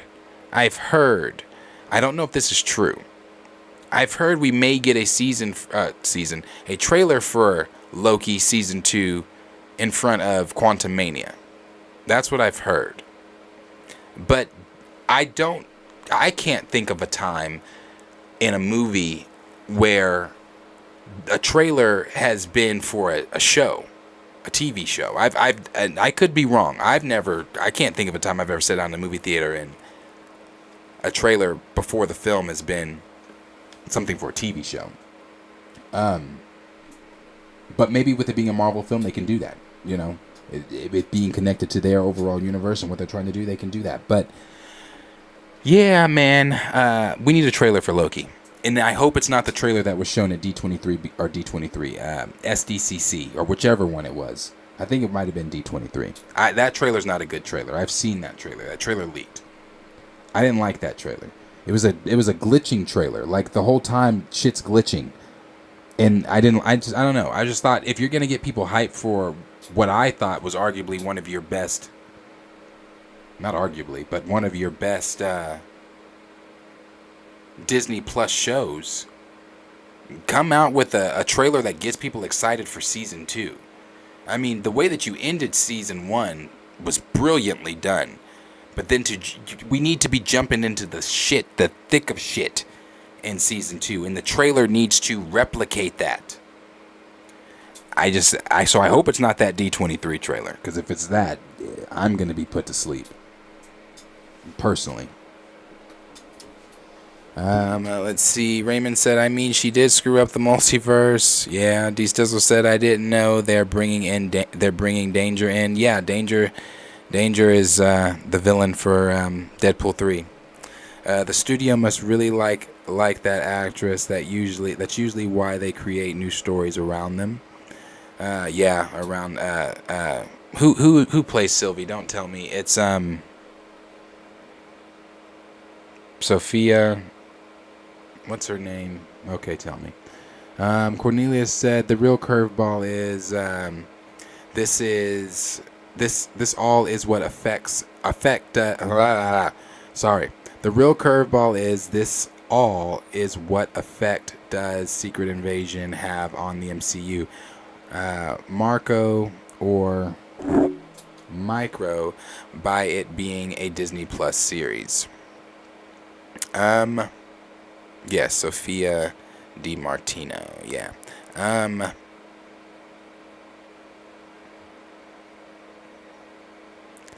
I don't know. That's a good question. What if Cornelius, that is a very good question because I've thought about that too at time. What effect is Secret Invasion going to have on the MCU moving forward? Especially with it being, like he said, a Disney Plus series. Now, granted, what we've seen from that trailer, that was the best, somewhat of the best trailers shown from D23. because that Werewolf by Night one was really good too. But the trailers seem to have a very serious tone. There hasn't been much that has come out about it in way of leaks, besides things we've kind of already covered here. We know that Nick Fury's wife is going to play a role. So we're going to be, I guess, diving into maybe backstory a little bit of Nick Fury. I know that has not shit to do with the overall MCU. I'm trying to think for him. I don't know. Because we don't know the direction. We don't know what they're doing. That's one of the complaints about Phase 4 and just all of this is we have no idea what, we know Kang's the thing, but how are we getting to that thing? And then you have all these other little elements, like Cornelius pointed out, the Skrull invasion, secret invasion. You've got Arishem saying he's coming back to judge. You've got, what else? What other little events? You've got a Celestial still sticking out the ocean. You've got now the government against Wakanda thinking the shit. You got another secret intelligent nation in Talakon. You've got what's going on with Star Fox as in Harry Styles, with Harry Styles and the rest of the Eternals. What are some of the other things? Blade, are you sure you're ready for that? What's going on there? There's so many loose ends that just, and I'm sure I'm missing things, but there's so many loose ends that they just haven't tied up yet. So it's like, what role is Secret Invasion playing? I'm not sure, because all we know is Kang. We don't know what a lot of this side shit means and how it's going to play into the overall destination that we're getting to, which is Secret Wars. So yeah, no idea. Raymond said that should have been an Avengers movie. What effects has Eternals even played? We haven't heard about the event of those films at all since it happened. Right. That's what I'm saying. Like, there's just confusion. There's just confusion, and hopefully the course corrections being made with the Quantum Mania and everything else moving forward in Phase 5. But yeah, there's just a lot of confusion. So, but yeah, guys, that's what I have here for in way of the show for you guys today. That's all the news that I really had on things. If you guys haven't yet, if you weren't in the chat, I actually, if you see the video the clipped video for the MT thing, I had Levon's mic turned up too damn loud, and it affected my mic to where not my mic, it affected it to where there's an echo on the video. It's kind of annoying. But if you guys would like to check out that video, it is up. You can go check that video out where we're addressing the MT stuff last night. And some of the other videos, the clipped videos from last night are up too. We've got the Thunderbolts and Sentry up. We've got The Rock being out up. And we've got the Ant-Man 3 news up as well. So you guys can go check all the topics out. And these topics are also going to get clipped for videos as well. As I always say, if you're new here and you want to join our Discord, you can. The link should be down below in the bio. There's plenty of great conversations that go on in the Discord. You can join that, talk with these guys, talk with myself, talk with some of my other co-hosts and things like that. And then if you guys ever see a topic that you feel we should be discussing on the show, you can send the link there, or if you want to get in contact with me. I've seen a lot of people messaging us on Instagram too. Instagram may not be the best place to message us. The only reason I say Instagram may not be the best place to message is just because I don't always see those until it's like maybe 2-3 weeks after, because they go into our request. I don't know why. Maybe I can turn that off. But if you direct message me on Twitter, if you ever have something you want to say to me or talk to me about, that's the easiest way for me to see any of that, is to talk to me on Twitter in a DM. But like I said, you can also join the Discord there if you feel like you need something, or there's something we need to be discussing, or tag me in it on Twitter like a lot of people do. Also, when we do giveaways, that's the easiest way for us to get your information, so we can get that giveaway and stuff for you. For everybody that has won recently in giveaways. That stuff is on its way to you guys, so you guys will have all that stuff. But like I said, you can join the Discord if you like. It's gonna be that thing. It always is. It always is. You guys see how dope that is, bro? Like, what? Dope. I can't wait to set this shit up with some of my some other characters. Like, I'm gonna set him up with like I don't have a comic accurate Zemo. I've got to get one. Yeah, there's a couple other guys I need before I can really set him up the way I want. But shit's dope. Anyway, you guys, thank you for being here. I'm going to be back. Well, we'll be back. Tomorrow's Thursday. Yeah, so it'll be Kellen, myself, Q, and Levon back with you guys tomorrow. Like I said, you will be seeing Trey again. You guys just won't see Trey again till January because of some work things that he's got going on. He just got put back at work after being on leave because of his daughter Dottie that was born. So he's got to be a dad. He's got to be an adult and get some things done for his family. So he'll be back, but it won't be till January when you see him. So myself, Q, Kellen, and Levon tomorrow. Friday's show, not sure. I might be going live two times on Friday. I might go live in the morning on Friday because I don't work Friday. Might go in live in the morning on Friday, and I might go live in the evening with these guys on Friday. It just depends, but we'll definitely see. So just look forward to some things, and like I said, normal schedule us next week. Even for the holidays, will be normal things for us. Since Christmas is on a Sunday, ain't it? So that's not a live day for us anyway. So we'll be back that Monday.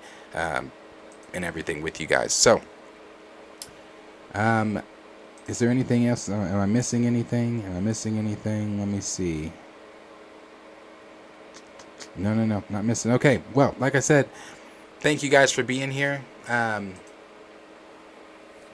I always say, like, subscribe, share with your friends, and I appreciate all of you guys being here today and talking with me and hanging out. And I will see you guys in the next video. Peace out, my friends. See you guys later.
y'all don't go the fuck home, y'all still in here listening to that shit.